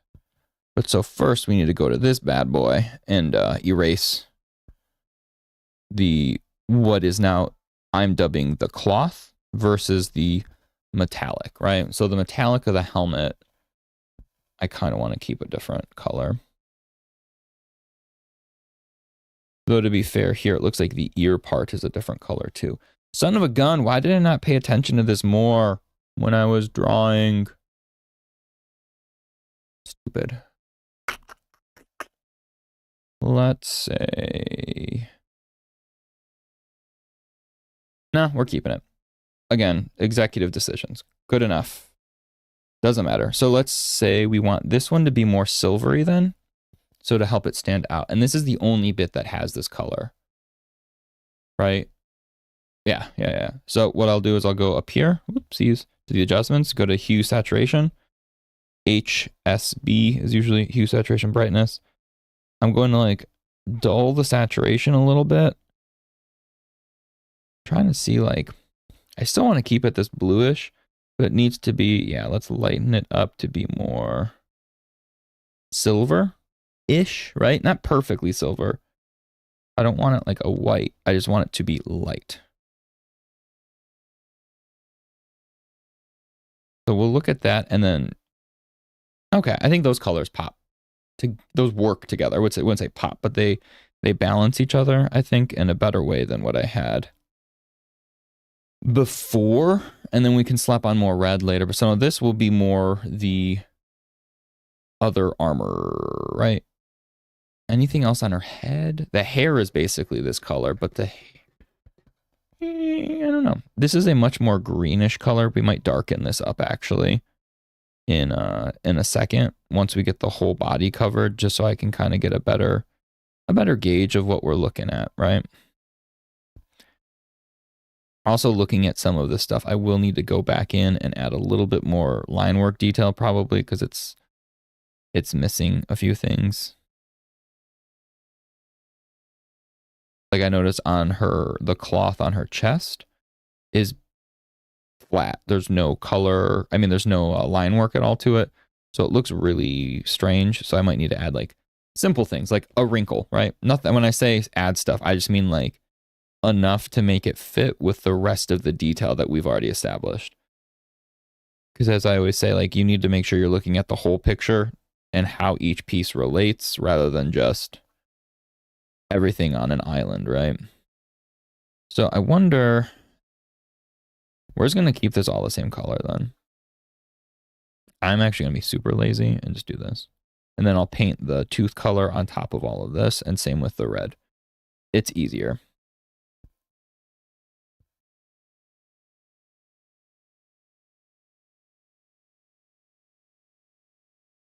So this is like her skin color, the foot, but it's not actual toes. So I don't know what's going on there. I think we'll separate that out and make it darker, just so it looks like it's an actual shoe, not just the skin kind of sticking out there. But we'll keep the same flesh, like brownish color, and just kind of darken it up so it feels like a shoe.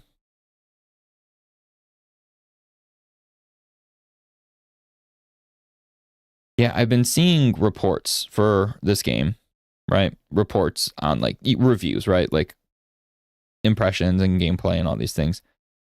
I love the way it looks. I love the idea of the game.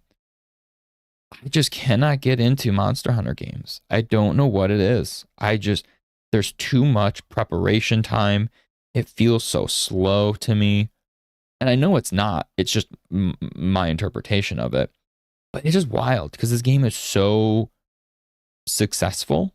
And it seems like, there's things in life that like, hey, you should like this, right? This is a thing you should like. That doesn't mean you're gonna. I should like this. I should love this game. But for some reason, it just doesn't do it for me. And I keep trying. And I would, honestly, if Marvel Rivals didn't exist, I probably would be giving this new Monster Hunter, another try. Just because it's popular. It feels like a game I should like. All the above. Everything I already said. But I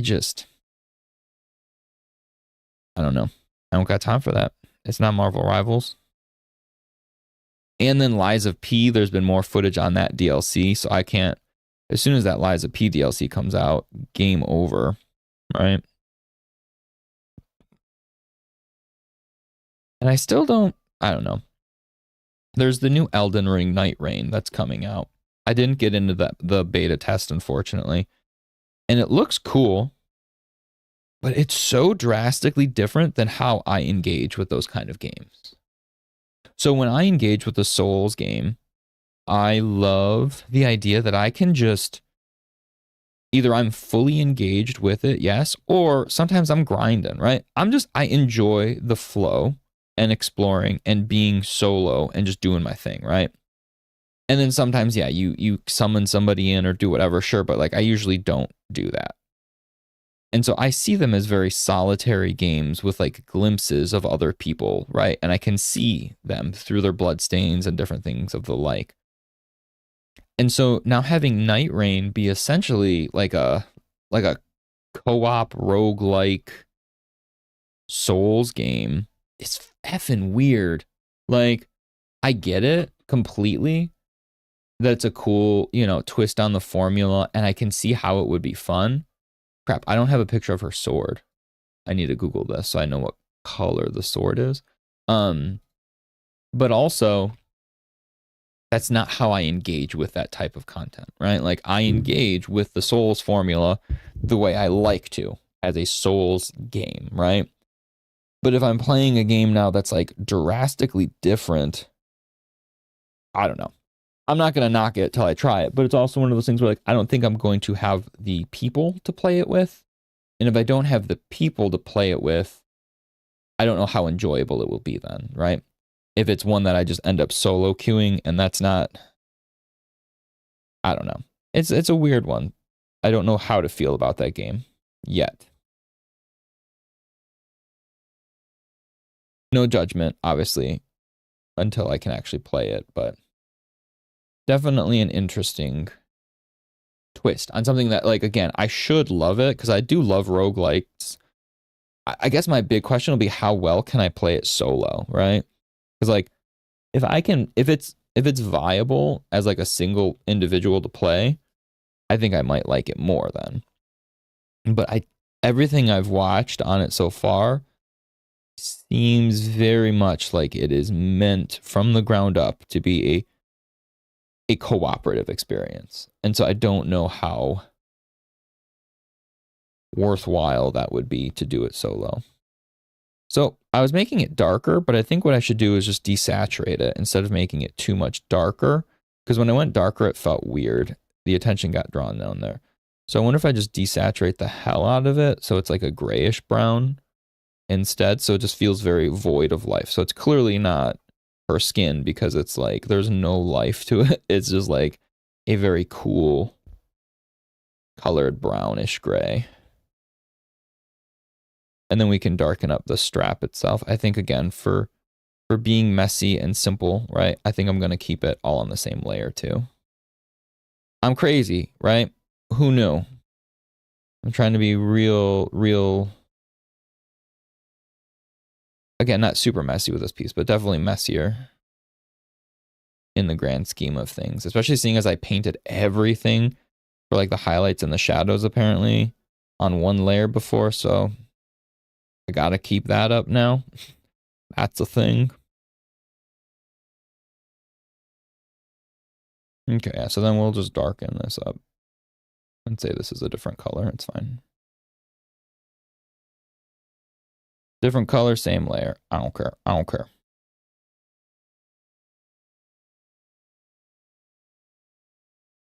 Do we keep it the same as the bottom then? Does that look cool? We'll see.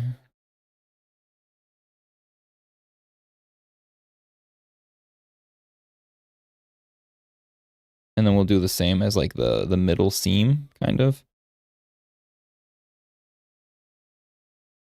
Don't mind me, just being hella messy. I went to erase, but I forgot this is all the same layer. So you can't erase, you have to paint.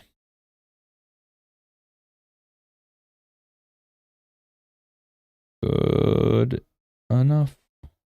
What do we look like from far away? That looks cool.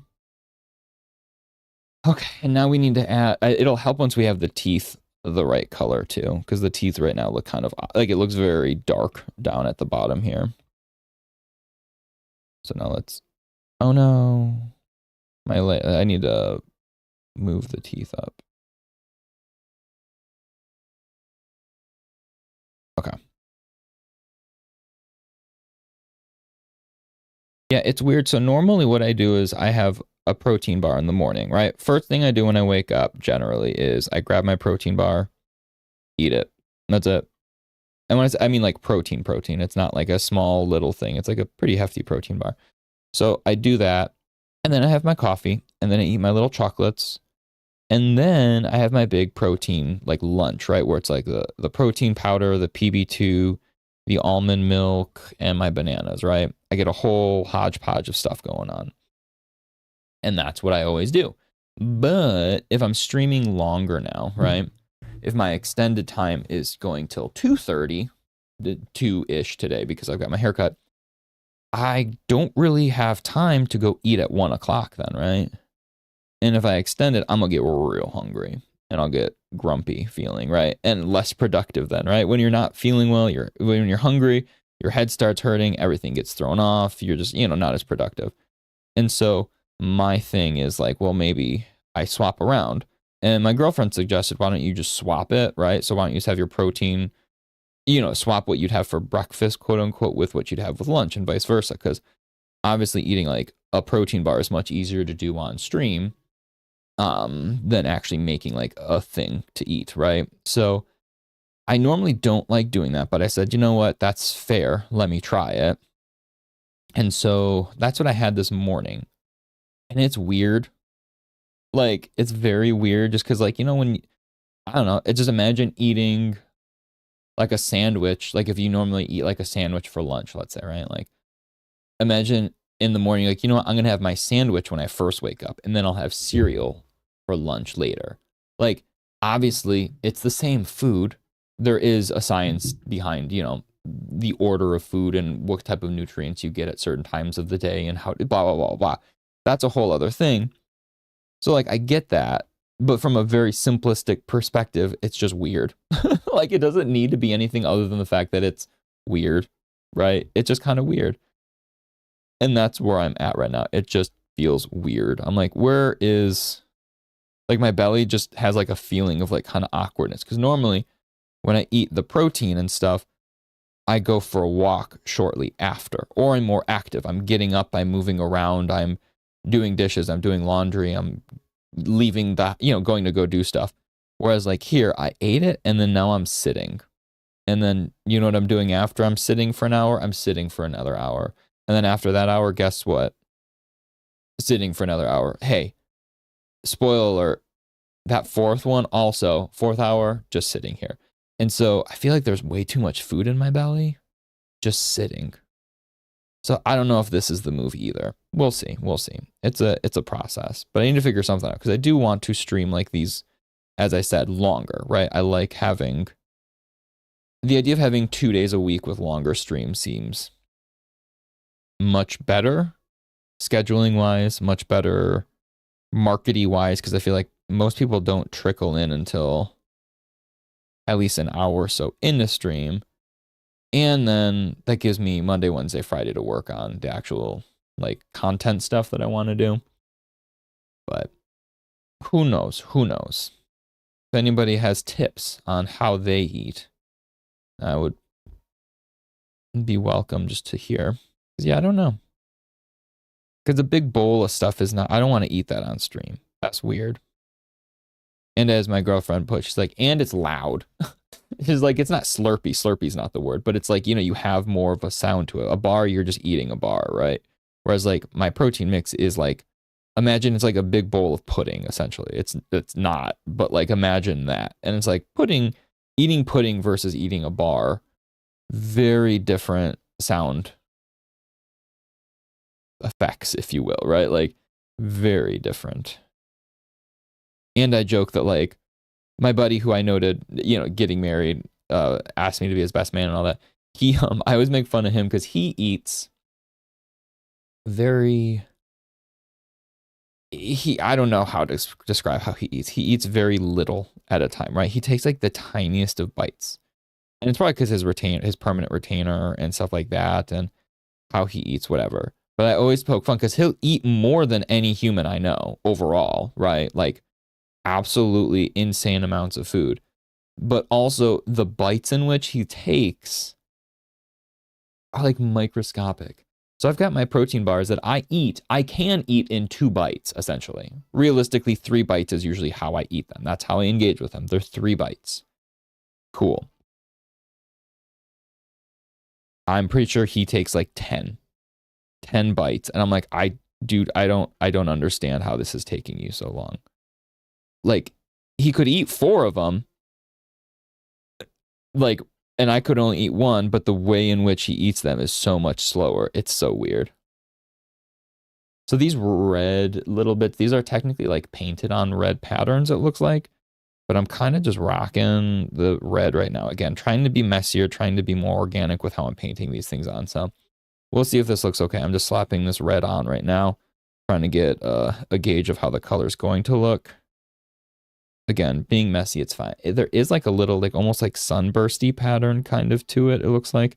So I'm just going to give it very generic, like spikies coming out. So it kind of feels like there's more to it than just, you know, there's conscious design painted onto it at one point rather than just, you know, a mess. And here we'll do the same thing, but maybe keep it smaller.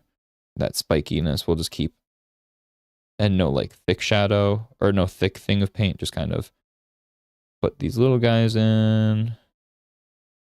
Maybe fill like the indents with red just because it'll look neat. And then do the same thing on this side. Let's see. Again, just seeing how the colors all mesh together and if I want to change stuff right now.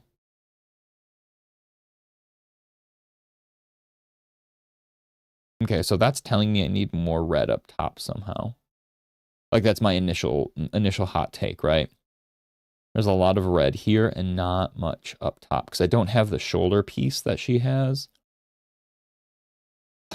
So I don't know. Maybe do we bullshit and say like these little frills are red? Let's see what this looks like. Again, I'm not being exactly, I'm okay breaking the design. Like it doesn't, no one's holding me to the design. So I can do whatever the hell I want. So although these are normally purple on her design, clearly, what if we just make them red? So it feels more cohesive throughout her body.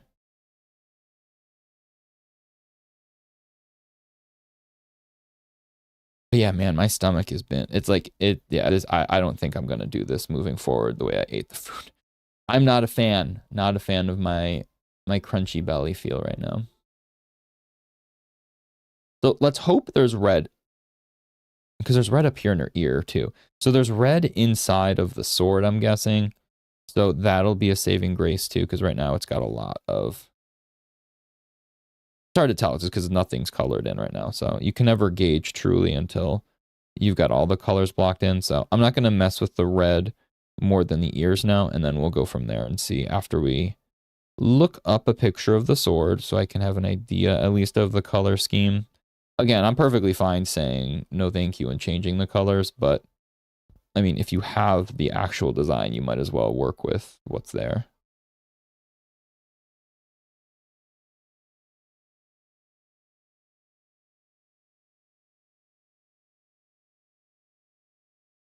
I also want to go through real quick and add like the little X's, like I said.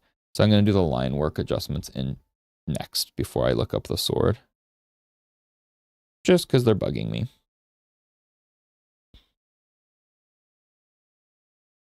Okay, what does she look like with the gradient kind of on it?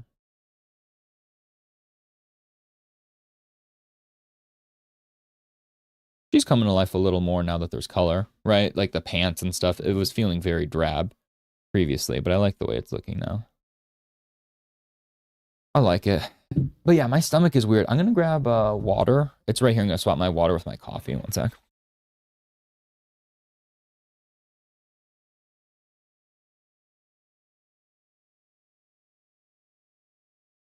It's like I can't tell if I want to eat or I don't. Like, you know, when like you're like, intake wise, my time, I'm like, I should probably be eating. But I don't know. I don't know.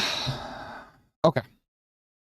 Well, if I should maybe be eating, what's the worst thing? I shit myself and I eat a piece of chocolate. Let's see.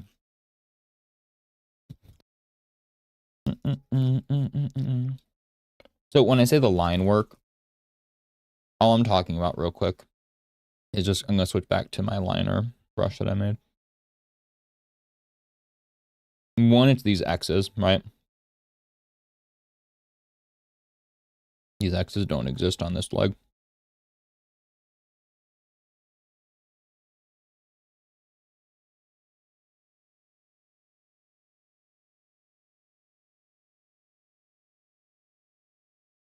That doesn't look right.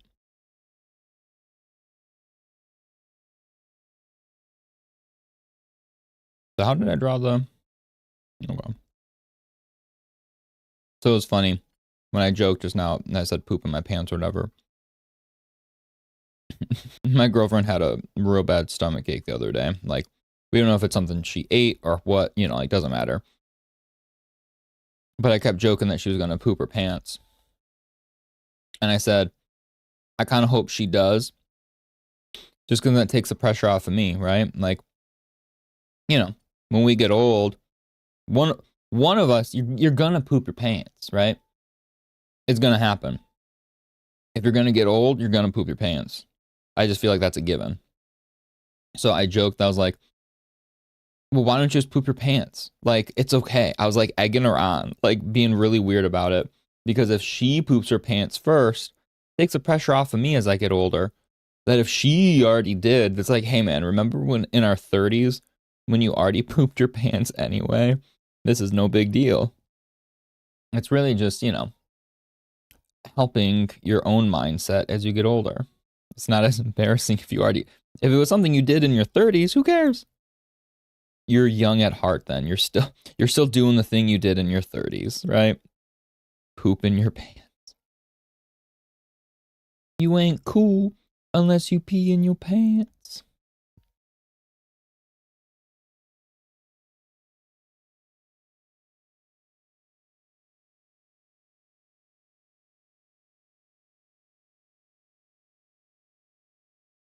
But yes, I fully acknowledge. I hope that you would be the one to do that. That would poop my pants first? Probably. But that's why I want the pressure off of me.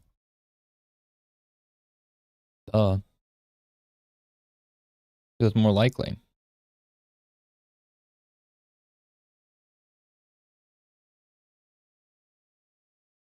Yeah, this X pattern is really kind of boring, and I don't really care for it.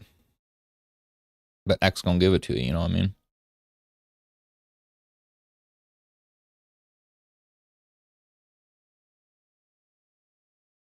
And here, we're just gonna fudge it. I'm gonna draw like some little lines, like like it's getting folded here, sure. And then now it's going away from us. Don't care. Thank you. I'm glad you like it. It's definitely having color in there starting to make it pop more, for sure. I need to just figure out now, like I said, these little details at the moment. So I've got that. Like I said, right here, this just feels weird. I feel like it needs some sort of like denoting that this is cloth, because right now it feels like everything else has wrinkles with this color, right? It's this purple with these wrinkles, whereas this one doesn't have anything. So I feel like we just need to draw a couple little line. Doesn't have to be anything too crazy, but just enough so that our brain says, hey, this is cloth.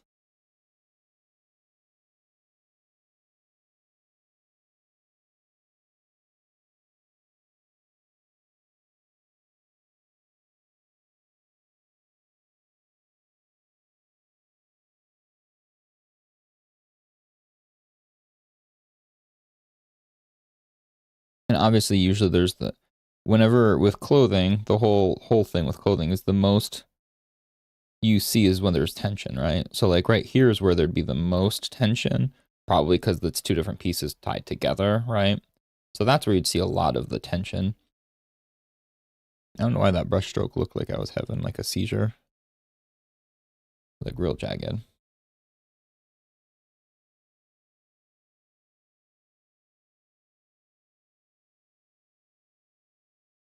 I think that's fine. Again, I'm not trying to make it overthinking it, just doing the thing. So we've got a little bit of wrinkles there. I think that works for the lines that I was quickly trying to adjust. I think I need to look up now, like I said, look up what the actual sword is. So I need to remember what the name is. Oh goodness. Come on, brain. Let me think of this. It was I'm gonna type it. So monster. Ow, just like scratched. Ah, crap! I'm almost bleeding from that. I hit the bottom part of the arm. Monster. I was hoping it would come up with like my last Google searches or something. Hunter armor. Start with an N. Nargacuga. I was right when right? Yes. Nargacuga sword. Nope. Keep in mind, sorry, I'm typing like a weirdo because I can't see my keyboard the way this is set up. I'm drawing, not writing. Nargacuga. Here we go. Here we go. Oh, this is a little different than what I was looking at before. Where's the one I pulled up?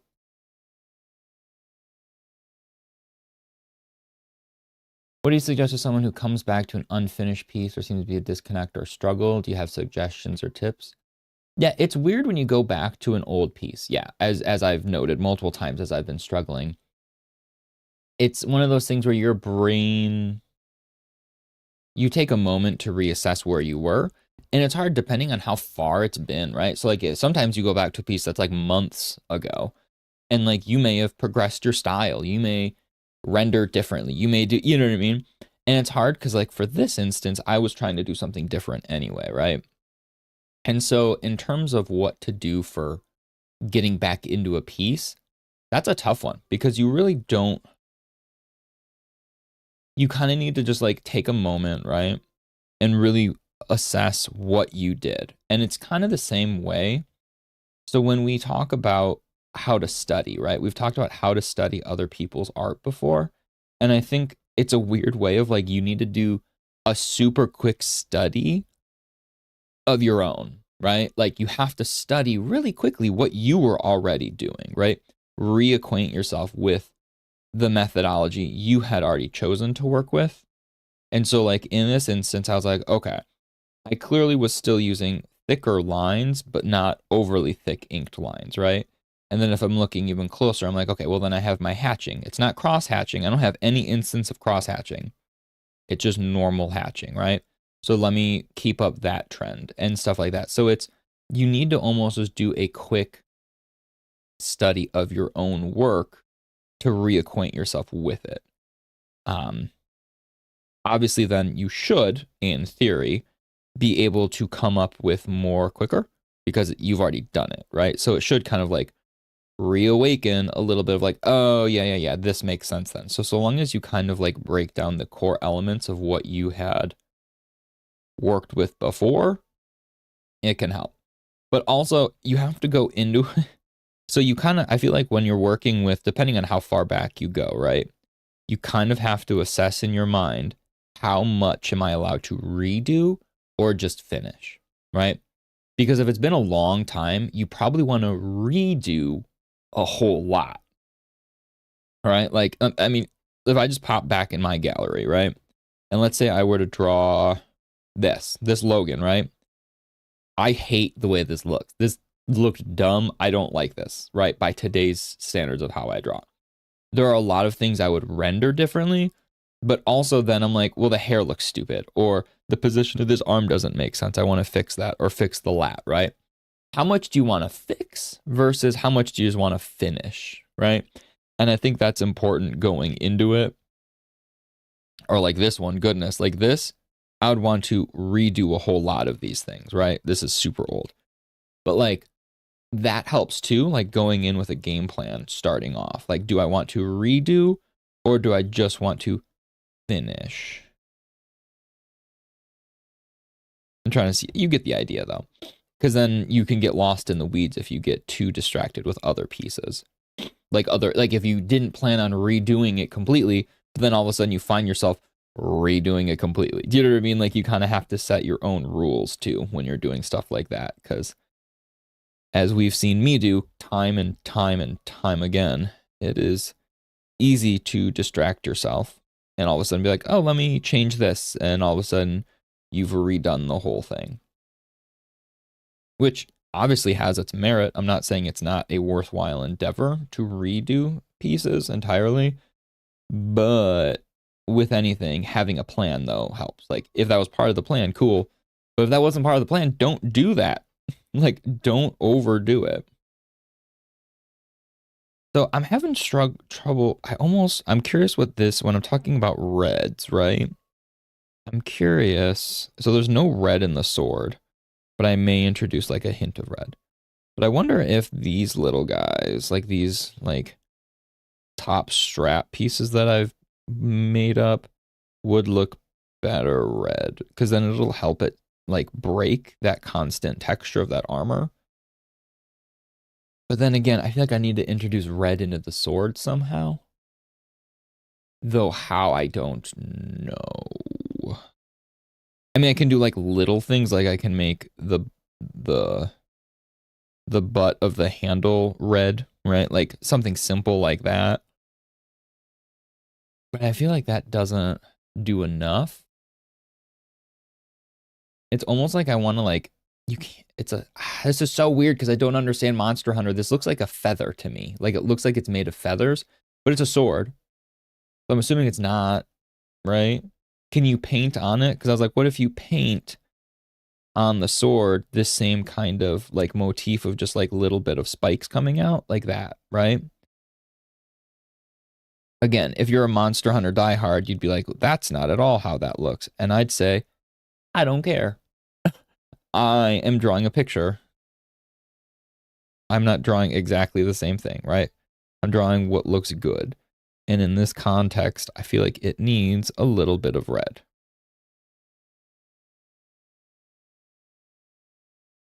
And again, I might erase this entirely because it might not look good.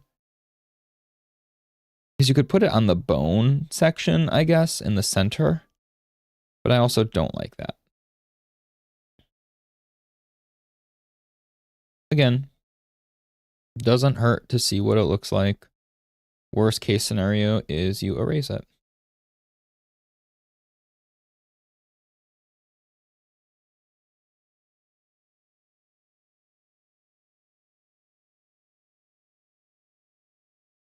Because that does bring just like a little bit of red in, right? And she does have red on her mask bit a little bit too, it looks like. I wonder if we just do that same little bit. Again, this isn't, it's Monster Hunter, so like this kind of basic iconography of just like these little triangles actually fits in the confines of how the style is set up in this game. So I think that's not bad. So let's slap this. The sword looks to be almost the same color as this armor, right? But it has more of a purple hue to it, so maybe we'll keep that in mind. We'll do more purple highlights on it, but for now, just to get color into it, let's see.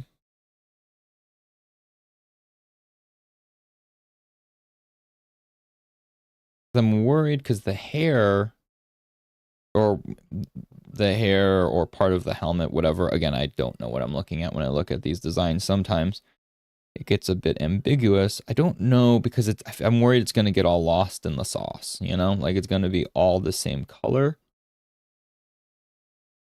There's technically like this bit here, like these things, and then her, like this hair is all the same color to my understanding.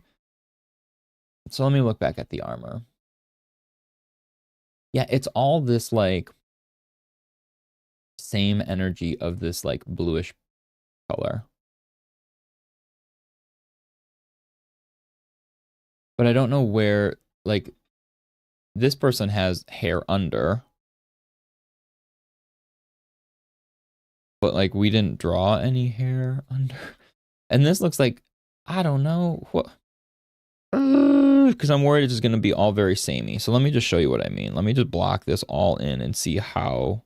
Because again, I guess I can give highlights differently. So like the hair maybe will have more of like matte color because it's this more rockier type vibe. And then the sword can have like a nice purple sheen. So it's the same base color, but the material would be rendered in a different way.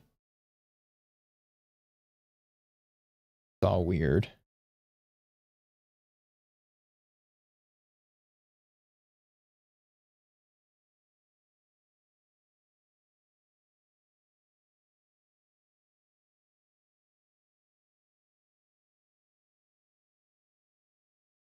So I'm purposefully like avoiding detail when I drew here just because it's a point of a lot of busyness. So I didn't really want to try and squeeze the hand in there or do this or that. You know what I mean? Like it's just, it's all there. It's fine. It's just kind of like behind the head and you just assume it. It's fine.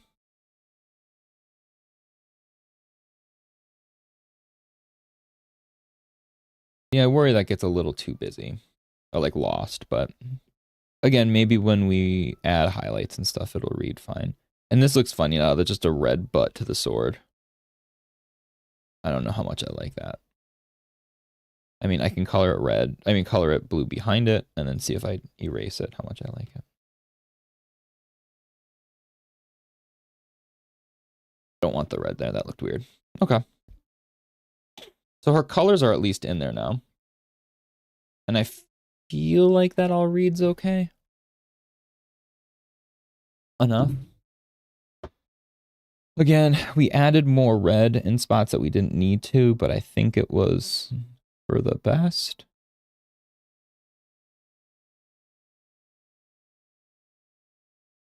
Yeah, I think so.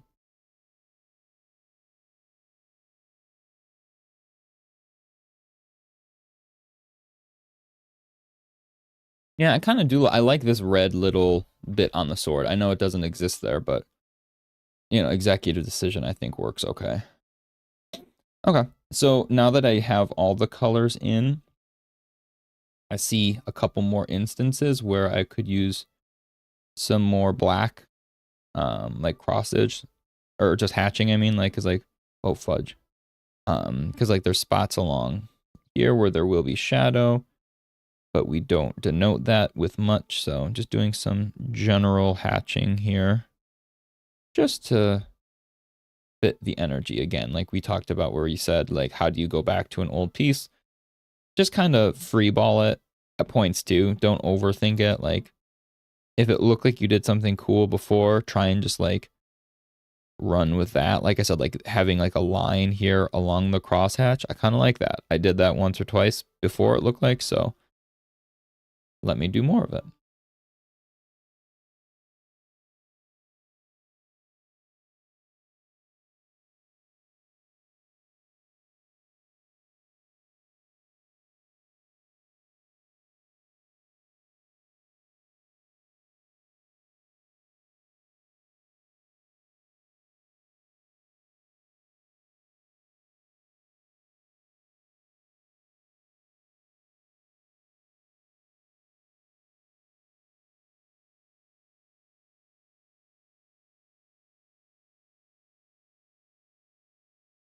the red doesn't have like much hatching at all on it, so I'm just kind of like slapping a little on in spots just to make it fit with the rest, because it feels very disparate right now, the red color, because it's like such a stark color, obviously, but then on top of that, it's the only one without that type of little extra oomph, so it feels like it stands out even more, and in not a good way. Like, standing out is cool. We like things to stand out at times, but not like this.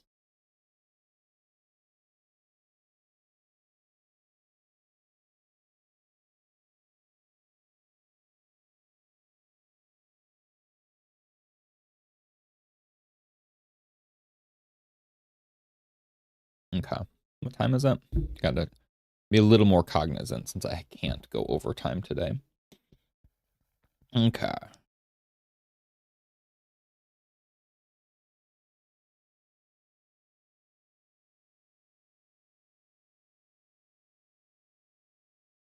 I don't like, so now that I changed how these, the other one looks a little large. I'll zoom out and show what I'm talking about in a second.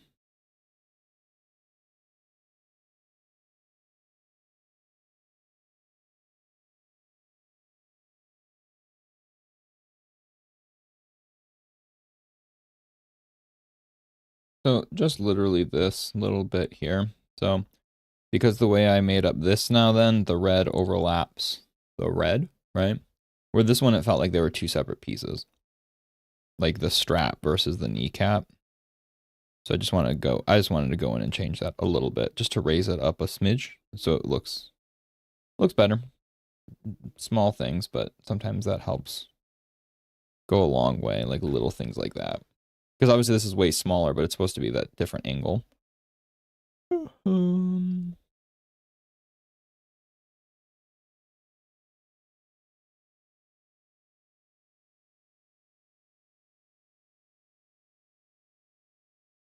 So the skin color looks okay, right? I don't mind the way I did the skin, but I feel like it needs a little more life.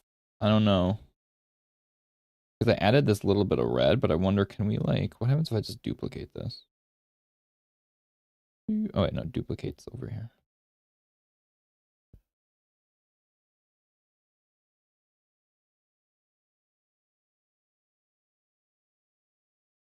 Let's merge these down.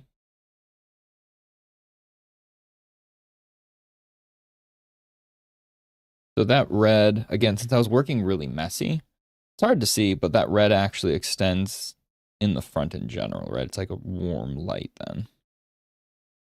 Either way, I need the skin to look more lifelike, and that's kind of a problem I'm running into. It looks real dead in a lot of spots.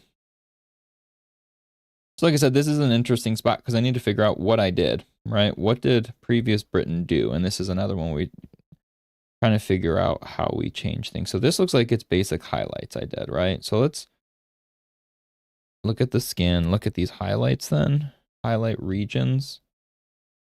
Yeah.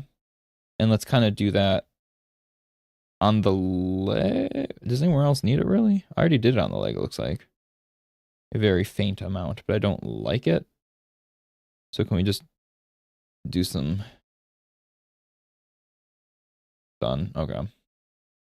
The legs look really lifeless, though. I don't know. I need to add more red down here. So let's just... Again, this is where I was running. I think I was using the gouache. Gouache. I always mispronounce that. So let's just do this. Let's color pick like this reddish color, right? And let's see if how this looks. Yeah, that brings a little life in. I'm trying to be extra messy with the way I paint this time. So normally I'm trying to be messy with how I do everything, but like still within reason, where now I'm like, you know what? I'm going to lean in and be real messy with the paint and just kind of where the colors would actually exist, right? Like, so obviously like we want a little more reds to appear on the skin, because it doesn't matter your skin color, usually reds generally still will appear because that's just how the body works. Obviously, it's different shades of red then, but same idea though.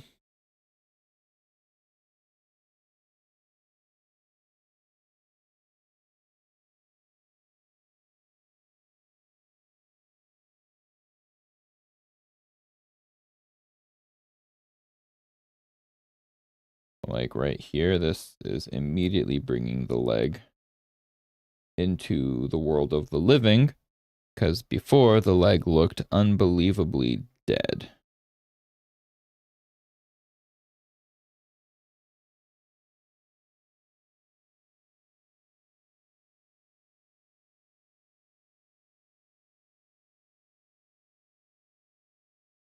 Still looks pretty dead, to be honest, but it's getting there.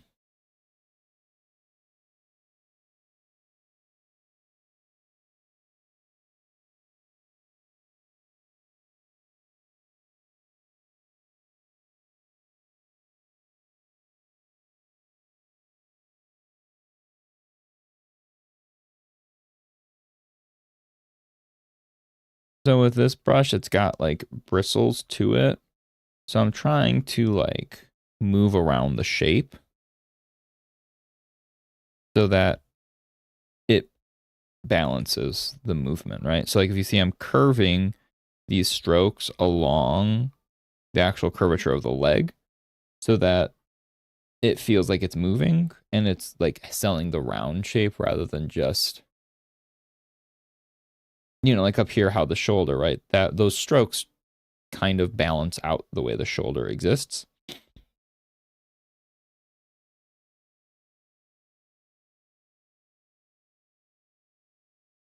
Like I said, I'm being real, just color picky and grabbing stuff, and I'm just slapping things on. And we'll see at the end if it looks good. If not, the way I do skin is usually really basic.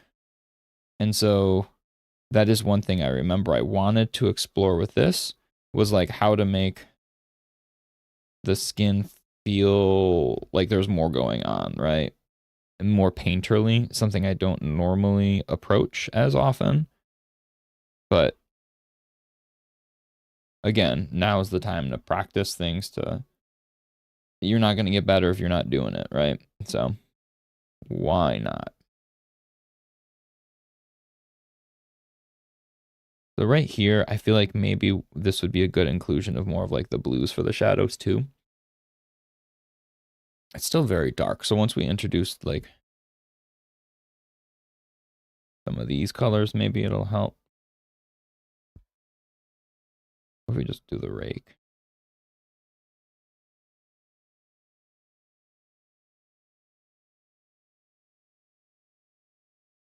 So this is an example, like I said just now, of like making sure this stroke is fitting the shape of the leg, right? Like don't just make it an arbitrary stroke. Like if you just do this, that doesn't make sense.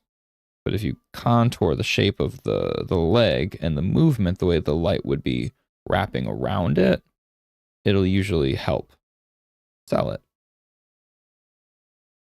Again, completely trying different techniques here with my brushing. So if it doesn't look right, that's okay. And that's okay for you. If you're trying something new and you're like, man, this kind of looks like doo-doo. Again, I've quoted my Bob Ross so many times, right? Doo-doo until no doo-doo, right? Just keep doing it. Maybe it'll get better. Maybe it won't. But you need to figure that out on your own.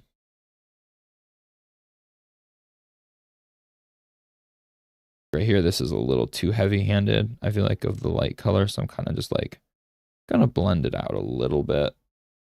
Just a smidge.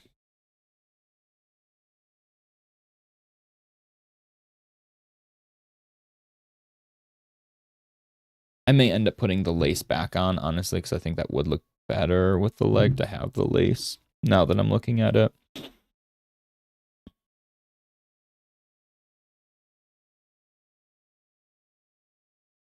Yeah, I think so. But anyway, we're still on like more of the highlightiness, right? So let's give a little bit more to her belly here. A smidge up here on the arm. A tiny bit on the cheek, maybe? Too much. A little bit up here on the knuckle.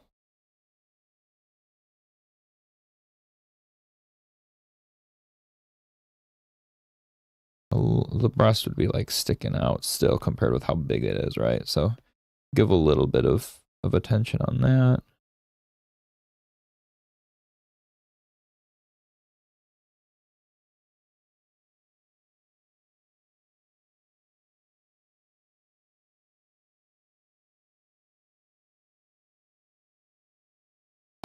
So yeah, maybe we do the lace. I'm gonna reassess the lace on the bottom now because I feel like the leg does look weird. And I know we drew it in before and then I erased it, then I drew it in again. Third time's the charm, right? Hopefully. Let's see. So how did the sketch look for it? I kind of like the original sketch, so we're just gonna keep up with this texture then.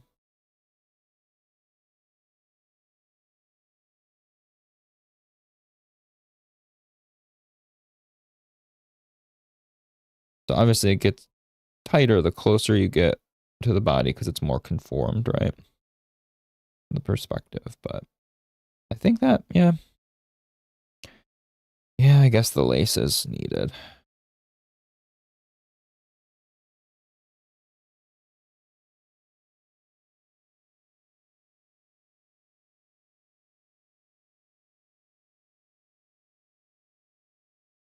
I was just kind of worried it would look weird with this hatching I've been doing.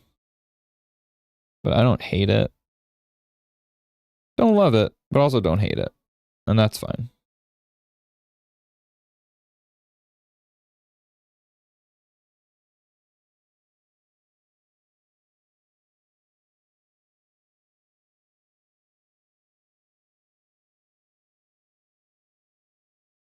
Should we keep it the same?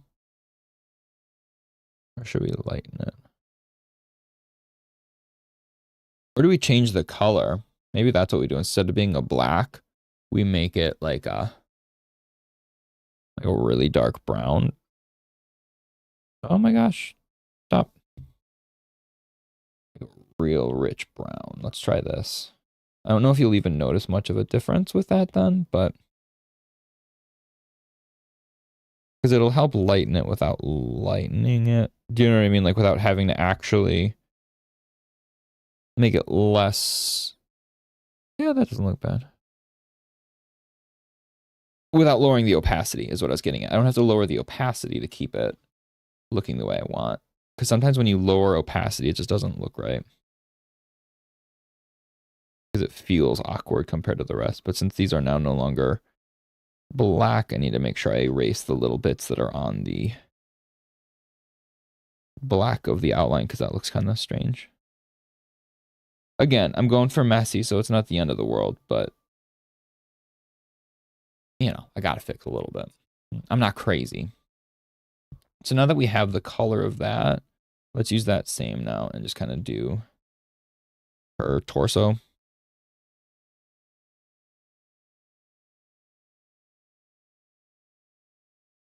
Again, I'll erase after the fact the ones that are going over the black lines.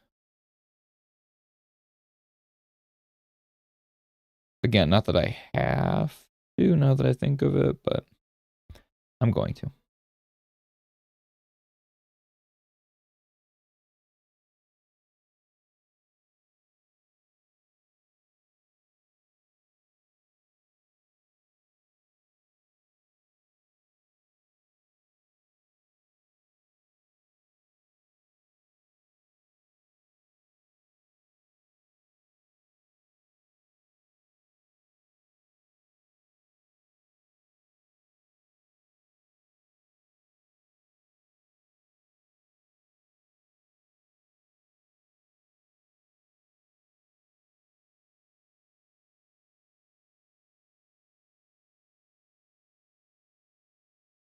So again, now just gonna quickly touch up where these overlap. Because I'd rather, you could have this over because the logic makes sense too. But I like having my black lines more visible still with this. So making it feel like it's more subtle this way by erasing the overlap.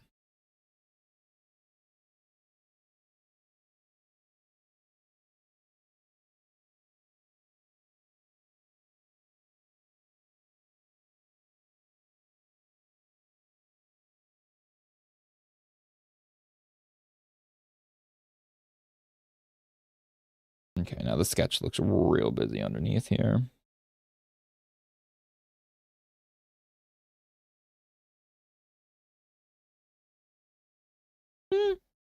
I don't know about that lace. I'm in and out of what I care about this lace texture, that's for sure. We're keeping it just because I need to make an executive decision. Off, on, off, on.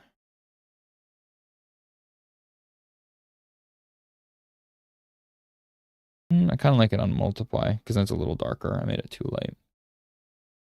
Oh, but I didn't do any on the breasts. Super simple then. Let's just kind of, just so it looks like there's something. I don't need to do like, I don't even know what the pattern is. I'm just drawing 2 lines on each. So it looks like it continues on there.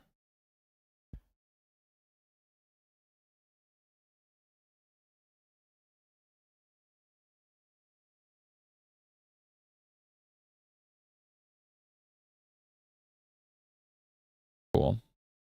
So there's lace there. That works. That works. Now we can do like a little bit of color over that too, so it kind of separates it. Just a little. Okay, we've got less than an hour, so I do want to get a little bit more going, because less than an hour before I need to get going to go get my hair cut and visit grandma and stuff. Yeah, I'm definitely super thrown off with my food. Like, you know, when you eat weird and different orders and stuff like that, sometimes your like energy levels are just like off. That is where I am at now. And if I'm going to be anal real quick, this has been bugging me.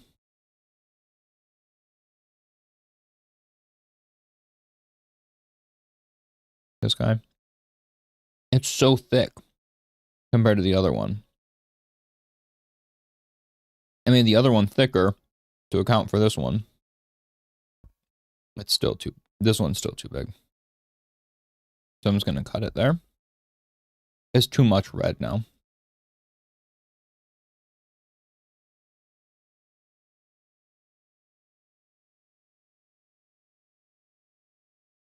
It was distracting.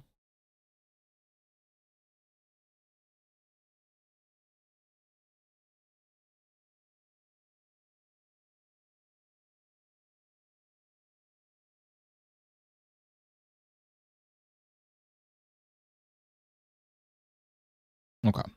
Now,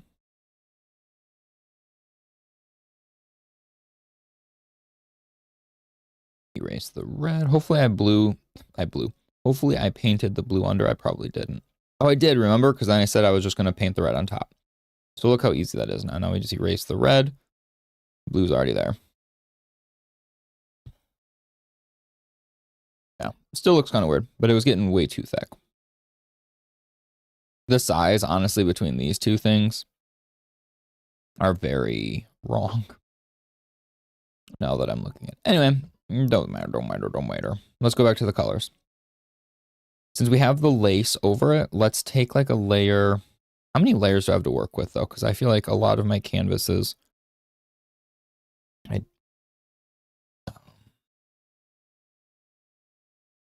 I've got 20 more layers available. Okay. I just, sometimes when you're doing it, when I'm painting like this, sometimes I don't realize like, oh, I'm out of layers. I definitely don't want to run into that issue. I can always, you know, compress them and all that, but. Okay. Colors are looking fine. Let's get into, like I said, let's add like a thing over the skin where there's lace, right? Real soft. Let's do like the skin color, a little bit of a gray, a little darker. And let's just go right over top of it. And now I'm going to color. We'll test something out. I'm going to just do like a basic color on top with a nice soft brush.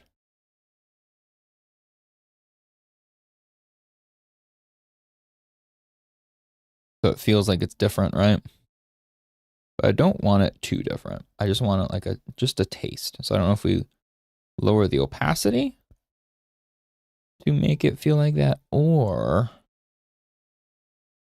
change the layer style itself. Usually I just would change the opacity.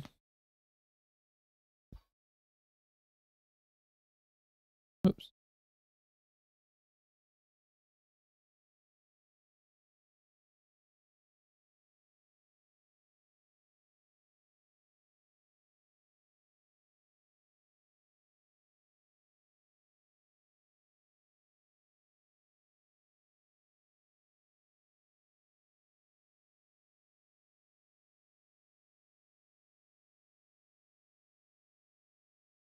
I don't like that.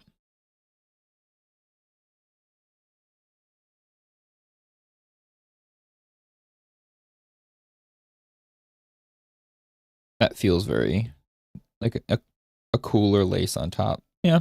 Makes the differentiation of colors different too. Like it definitely feels like it's different than the skin now, which is kind of the whole point. If anything, maybe we'll add like a shine to it to make it feel like it's highlight, you know? But for now, let's work with this purple. So the purple cloth, let's say, will have, you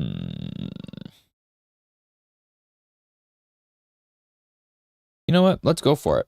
This is not, again, this is not how I normally do it, but let's alpha lock and let's just paint on top, okay? Let's paint right on top, make mistakes, that's fine. So let's go lighter color.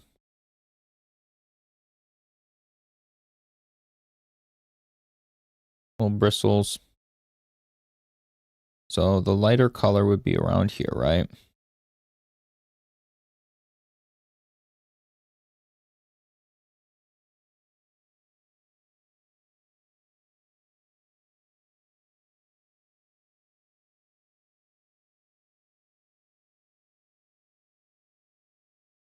This brush has a lot of detail, so even making it thin is pretty intense. Or small, like a small one. So by alpha locking it, what I meant by that then is basically I'm now painting just directly on this color, right? Nothing else than on this color. So it's a destructive process. So everything I'm doing is just right on there. There's no toggling on and off. I can't adjust the highlight. I can't, you know what I mean? Like it's just, I'm just painting it as if it's one actual piece of paper, right? Like it's actual paint, which I normally don't do. But let's make it happen. Like I said, I wanted to practice doing more like this, so what better way than to do it? So let's color pick again this purple, and let's go a little more blue and darken up here. So let's see what this color looks like. How's that for a shadow? That looks clean. A little heavy-handed, but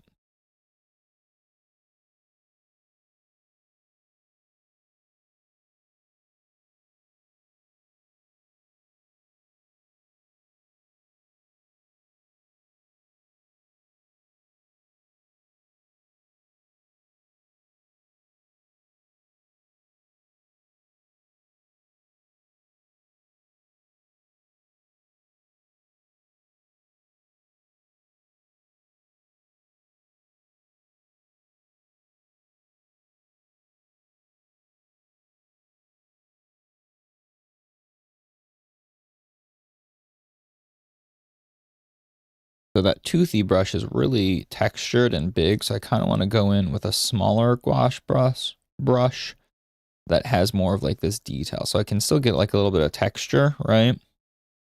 But the texture is more concentrated and a finer detail that I can like actually feel like I'm sculpting the color in rather than just like almost airbrushing it on, right? So trying to find a balance of both ways, like, cause I work much darker and sharper, harder shadows, right? It's like, what if we do a middle ground of the two? A marriage of heavy, thicker shadows and then textured, grizzled ones.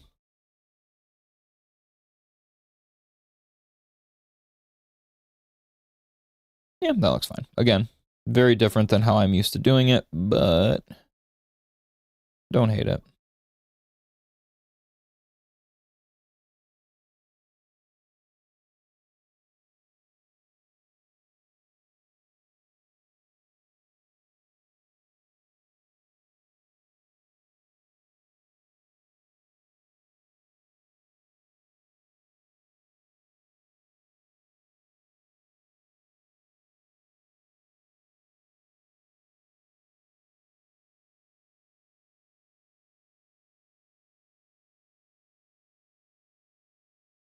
I forgot that it's not just up there, so I kind of need to... I'm going to just slap in lights and darks real quick on this bottom part just to kind of make it fit. Again, I'm trying not to go too detailed, right? I'm just adding just enough detail that it reads. That's really what my goal is, to make it painterly, but with just enough detail. I don't want to overdo the detail, overdo this or that. I just kind of want the feel. What do you feel when you look at it, and how do you get that across? Again, practice, practice, practice.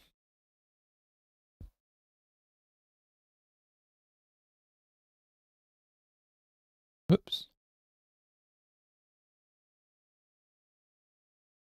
The skin definitely needs more work as I'm looking at parts here, but again, being quick and efficient for the moment.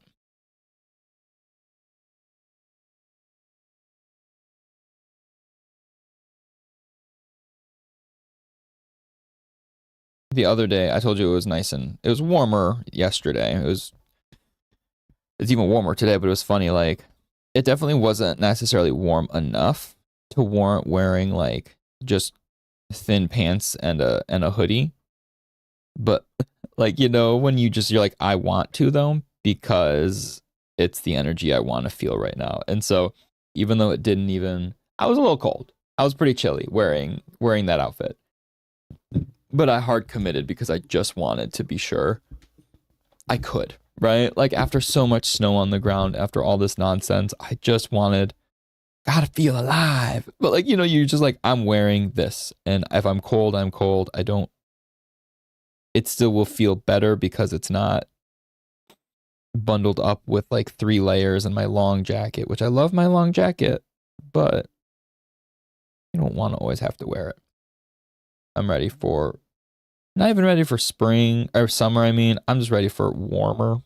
Doesn't have to be a specific temperature, just not the one in the teens or the like the 20s, or again, worse off, even the negatives.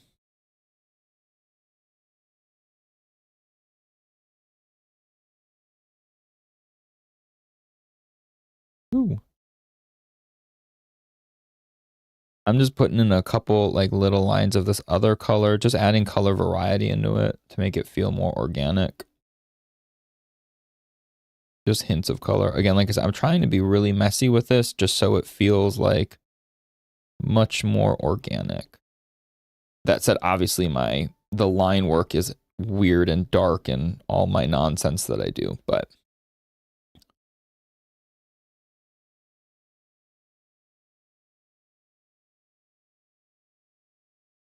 like that cloth looks good now, right? All on one layer. Look at me. I'm learning. Or I'm just going crazy.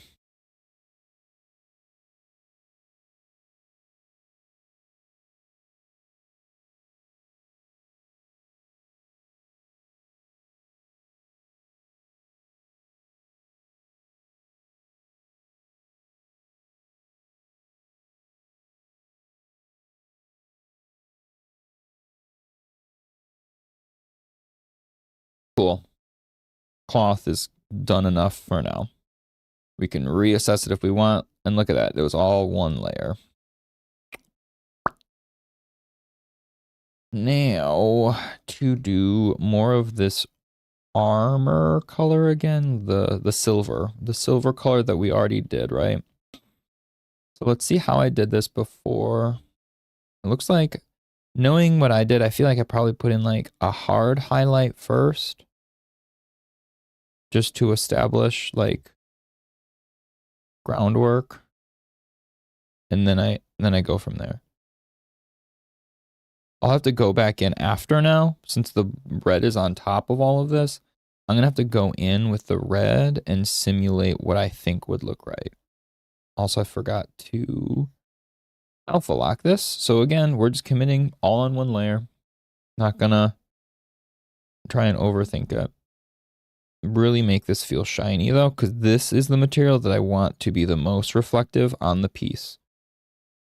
So if anything, I can even add a wee bit more shine up here. We'll switch. Oh, this is the shader brush. Switch so that like each line maybe gets like a little bit extra hit of this lighter color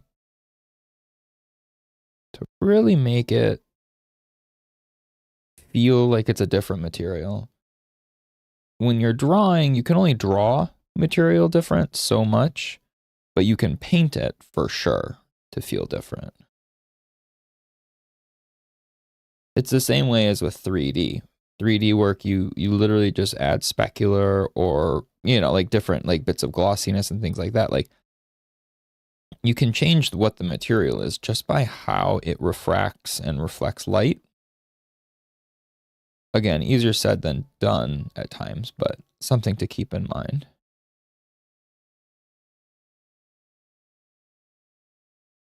So I already thought I had it done, but because I'm deciding to make this even like the shiniest piece, right? I'm just going in, and usually shiny things obviously have nice hard highlights. So not like going too bonkers, but just enough that it feels lit up. Yeah, the skin texture, I totally need to play with the skin texture later, but not right now. So this is more blues, right? I introduced a lot of blues here. I like this. So let's take this and add these little bits to, other brush, this one. So this is more of like, in me doing this now, feels like much more of like a nice like lay down of color. Gives a little bit of texture to it without having to do too much right away. It's a little more purple than I would have liked. So let's, I don't know why it color picked more purple than blue. Still looking more purple.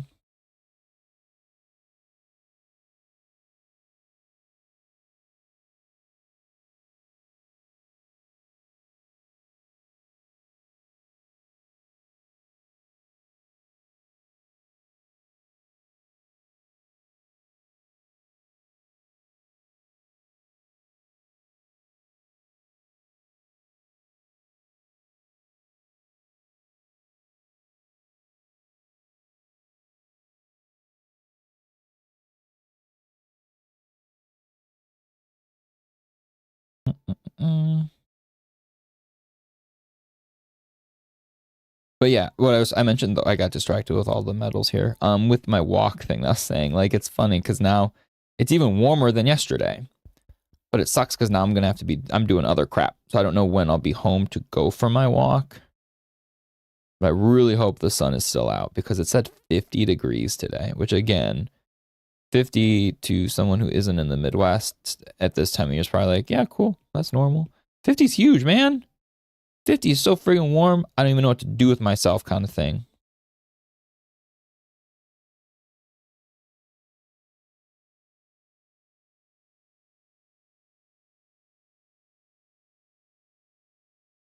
Yeah, we were talking, we're very ready for warm weather.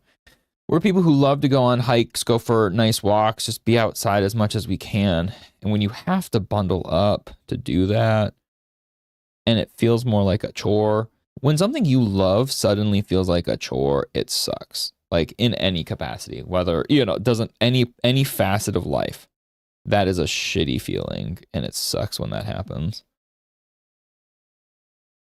And it totally happens here in the winter.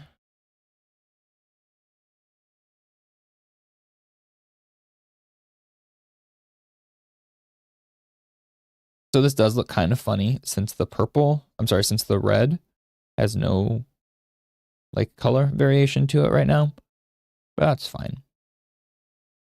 let's I'm still torn on how I want to handle this armor, the scaliness, if I want to do it like I did Ben, where it's like each individual piece.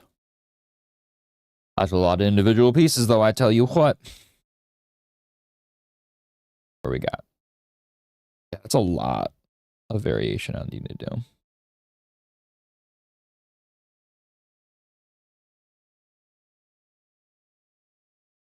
Not sure. I do want to play with the skin a little bit more. I don't remember. Oh, this is the, I need to label this. I'm going to forget what this is. This is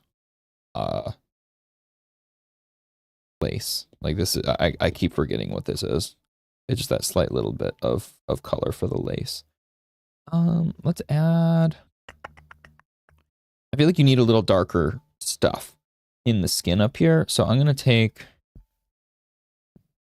didn't I have, there's like blues in this a little.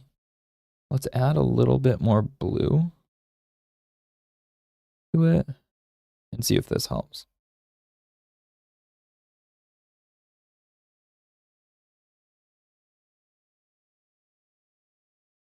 I think I need to beef up her eyebrows. It's really thin there too, and I think that's not helping.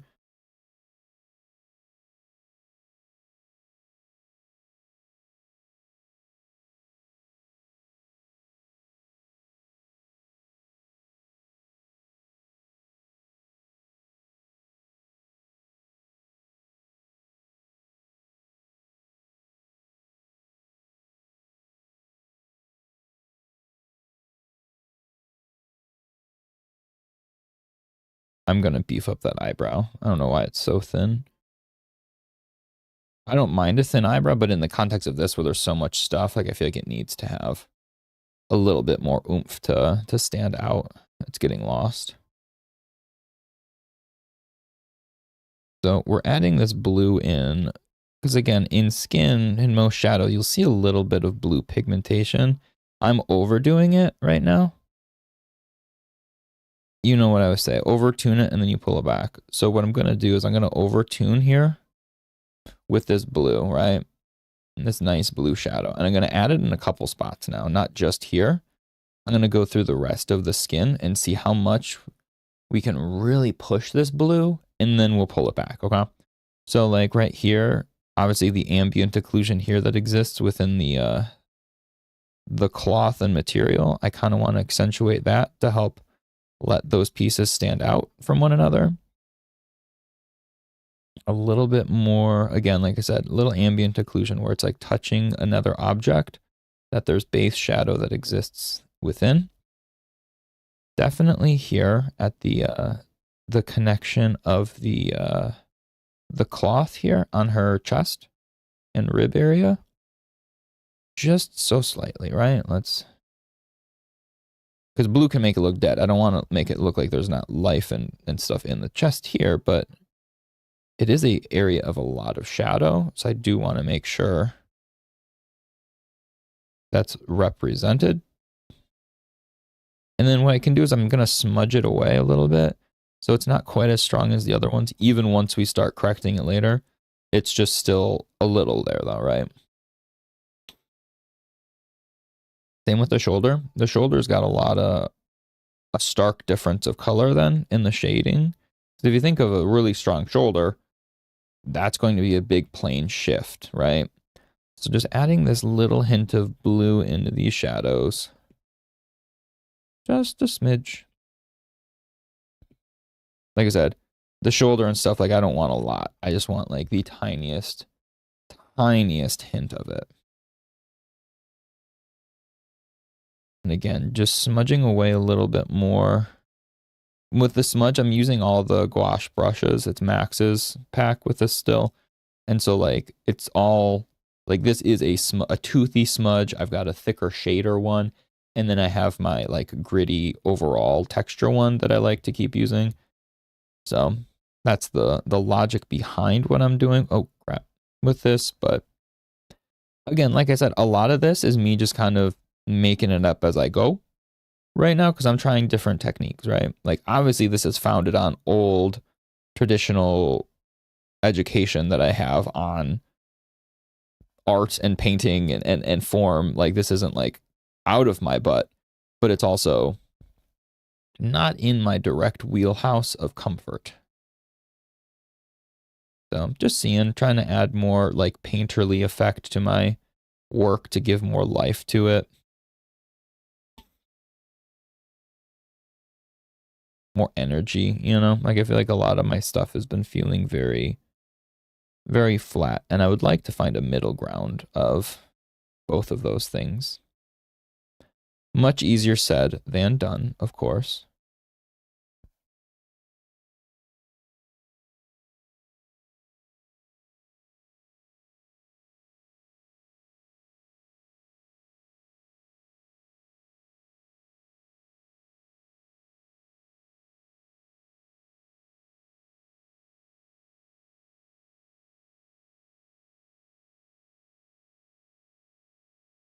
So I did go, like I said, pretty heavy on the face here with this blue. So I'm trying to now, like I said I would tone it back a little, right? And this is what I'm just trying to do here is just keep the slight blue tint, but not make it quite as like prominent. So I'm pulling back a good amount at the cheek because the cheek definitely obviously is sticking out and usually not very blue, right? Like deeper areas of our skin would be blue, but like the cheek usually is not one. So I'm trying to like just enough that it's alluding to the fact that this armor is giving a shadow to it, not necessarily that the skin itself is a spot that normally even has blue.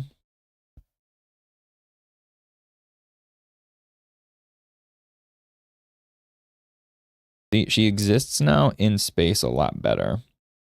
Without this blue, she was looking very... So like here, I'll turn it off. So here's her face now. And if you turn it off,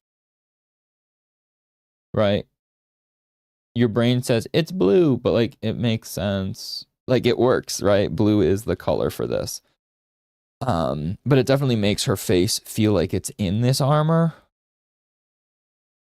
a lot more. And the shadows just feel more alive and rich when you do it this way.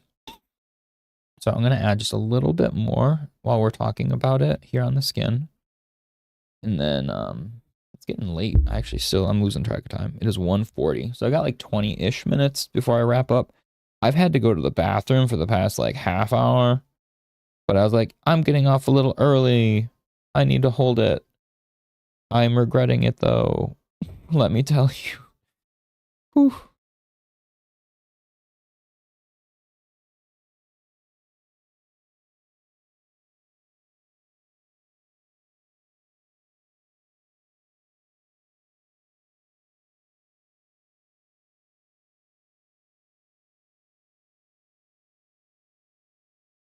So I know we've got the tights or the lace or whatever we want to call it.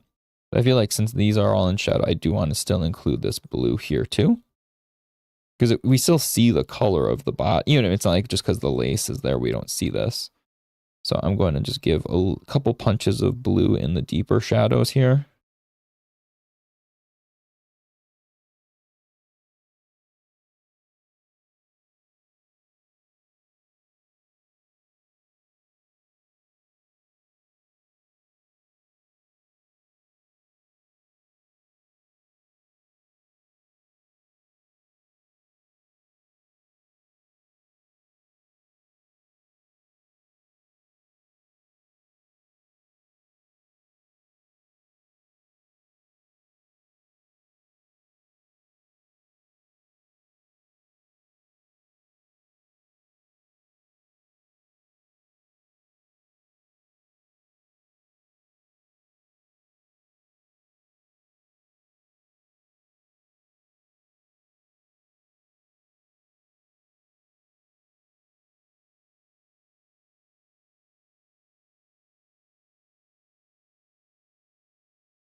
Again, that's a little heavy-handed, but it's okay. Okay, so I lied. I cannot hold it. I'll be back in like 30 seconds. I swear. Maybe not 30, 50 seconds.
Okay, was somebody timing me? What was it? I feel like it's a race. Like I was my pit stop with the crew.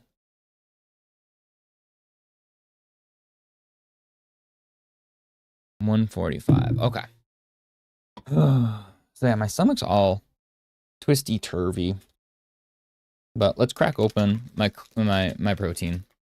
Just for, since I need to get going soon anyway, I need to have food in me before I'm driving around and gone for hours.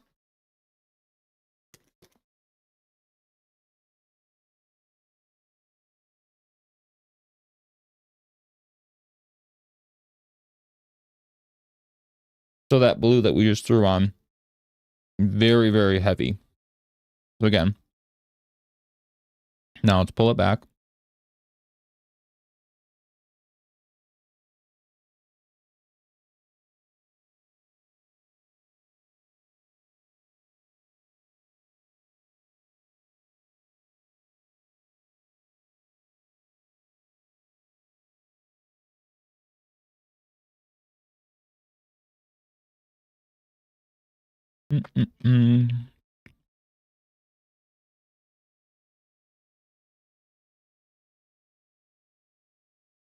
Not bad.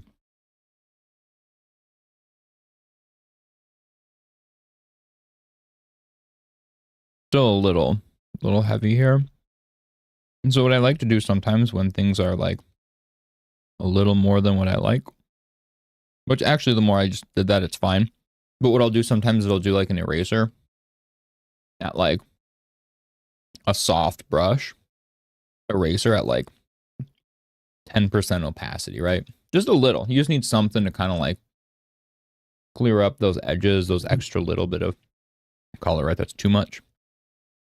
But yeah, so let's again soften some of this space here. Soften some of these highlights we blopped in.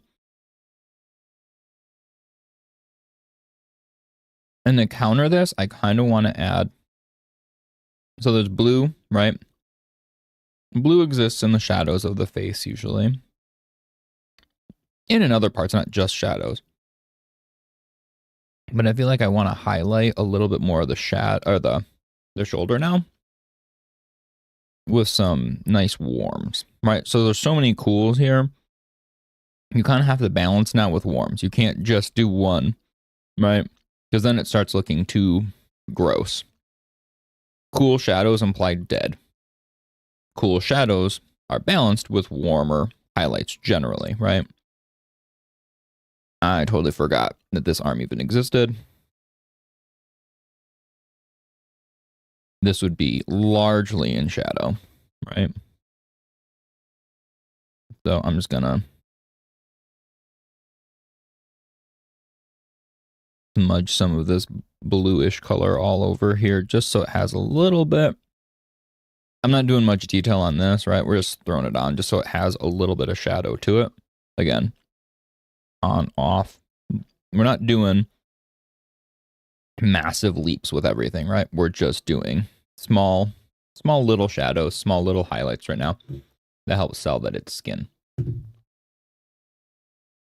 Speaking of, I kind of want right here, the armpit is usually one of the darkest spots generally with most poses like this because it is void of most light, right? Like think of all the overlap here.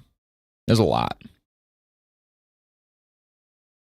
So this is an okay spot, I think, to really push a little bit more heavy-handed of a shadow. Still within reason, but a little heavier.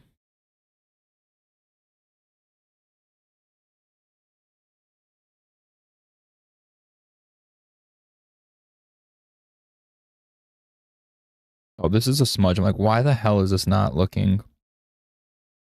It's the wrong thing.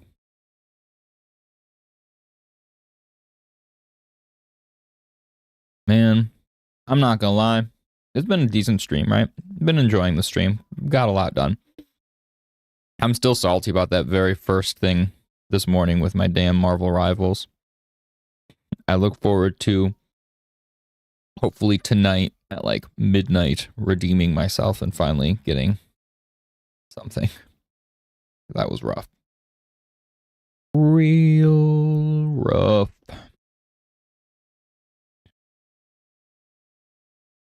So I kind of want a little bit of this, like, because you know how I do sharper colors, right? Harder shadows and stuff like that a lot. So part of me likes the idea real quick of doing this little bit of a shadow. Excuse me.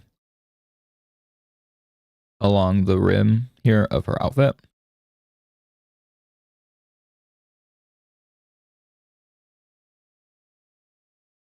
Just to make it exist in space a little better.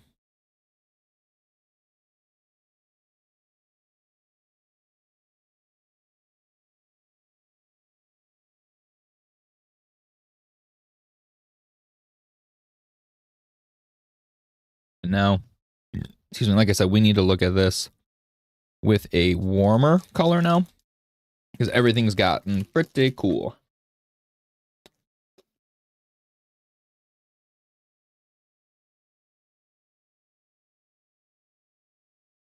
As Jake Peralta would say from Brooklyn Nine-Nine, cool, cool, cool, cool, cool, cool, cool, cool, cool, cool, cool, cool, cool.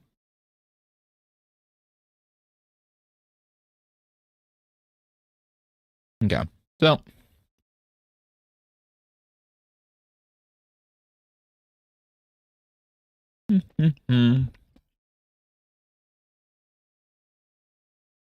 let's just see what this color looks like. Okay. It's lighter. It's warmer, right?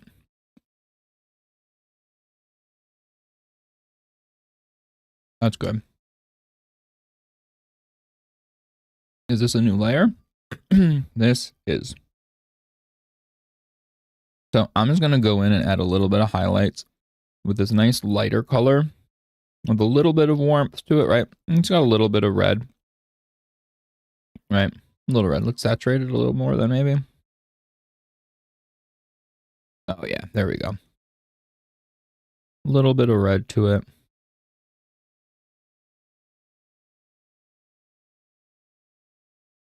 Like we said, skin is a fine one.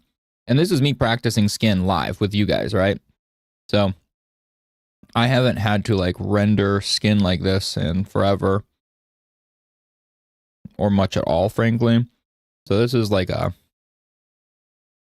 mix of just my knowledge from a long time ago, trying to figure out how to make that work in this setting.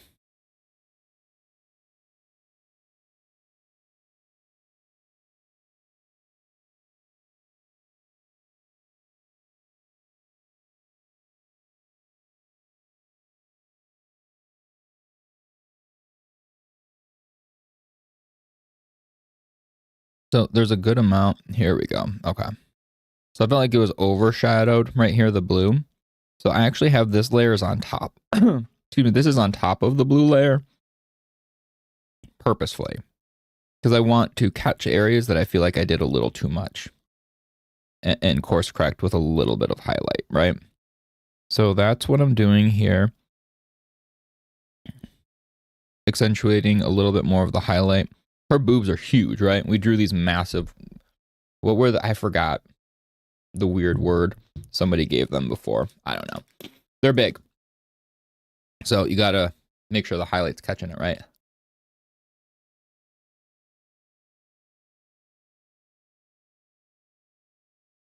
It was definitely catching it.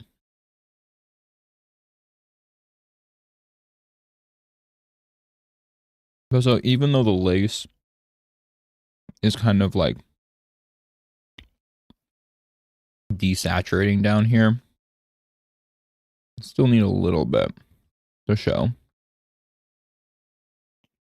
It's getting too in shadow.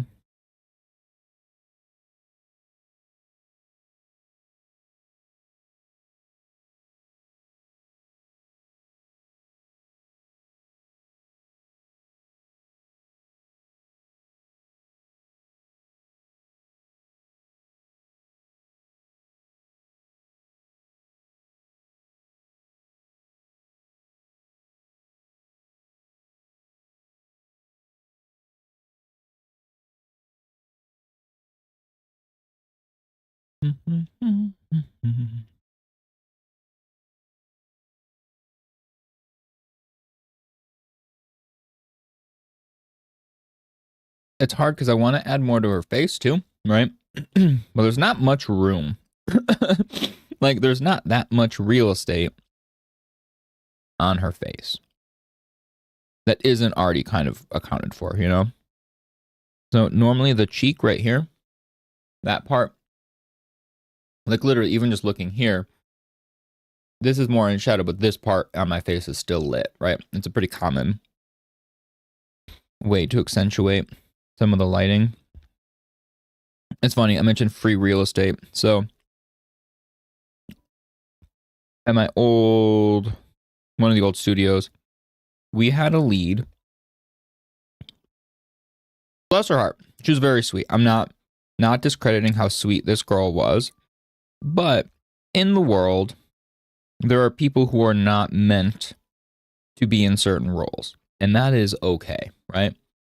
You can work to get better at it, but some people unfortunately get thrust into positions that out of necessity or need, right? But it's not always their best foot forward. And this girl was a very by the book, intense artist.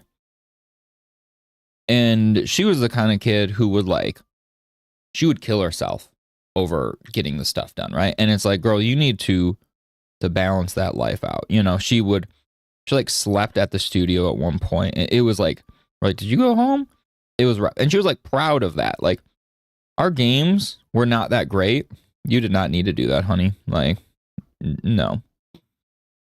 They were overworking her on purpose because they knew they could take advantage of her, right? But she was not a lead, right? She is not that kind of person. She did not have that kind of energy. And again, that is okay. But unfortunately, just because you don't have, they saw that she would do what they told her to, right? And so they made her lead, and she naturally was like, okay. And she was rough. So she would, again, nothing wrong with her as a person. I enjoyed her as a person, but her ability to lead was a little tough. And she was like micromanaging everything, and she just, it was rough. And it was funny because I worked on different projects than them. I was on a different division, if you will, right? Like, I was helping spearhead and build a mobile set of assets and game that we were working on. Whereas her core process wasn't working with the mobile stuff. And so a lot of times I'd just be like, yeah, I'm doing this. Like, it didn't matter. Like, I was still getting my job done, but she just didn't know the ins and outs. So it was nice. But then my other good friend, who was one of my other, she was also under this girl too.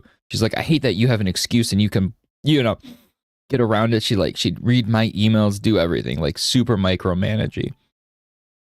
I don't put up with that crap. But anyway, needless to say, eventually she burnt the hell out and quit. And when she quit, we had a small office, right? Very small office. It was her, my other friend, and myself. And we were jammed in this little office, the three of us. But it worked. And we had keep in mind, we had like nice standing desks too. Like, it was nice equipment at this office. I have things everywhere, right? Everywhere. I love all my stuff. I love my figures. I love my statues. I love my toys. I love my art on the wall. Like, I love it all, right? And so when she quit, then I was like, so I don't think we're getting a new person anytime soon, right? Especially because she was the lead and it was already a jammed room as is. And so I was like, do you think I can just decorate her desk? And I was like, it's one of those things where like, ask for forgiveness, not permission. And I was like, you know what? I'm doing it. And so I just completely decorated her desk as if it was my desk, as an extension of my own desk then. And it was this giant, I think a lot of them at that point were my Mighty Mugs. So I loved Mighty Mugs, which is a whole other story of Mighty Mugs and the downfall. and Funko Pops being goobers. But anyway, all of this to say it spawned from the fact that I said it's free real estate. And that was the little sign. It was from Tim and Eric, I think it was, the old show. And my other friend there in the office, she printed out that it's free real estate, and we just taped that onto the desk. So there was this big sign that says free real estate with all of our own stuff all over that desk too. It was pretty great. It was good times. It was pretty funny. But that was a weird way to get all the way to from it's free real estate. But if you've been here on stream before, you know my brain just kind of, it goes where it wants to go. And I have a lot of random stories stored in my head. A lot.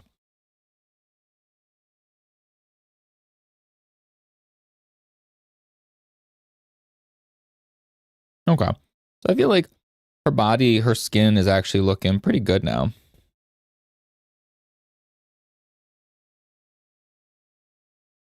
Like it's feeling more organic. Feels pretty alive.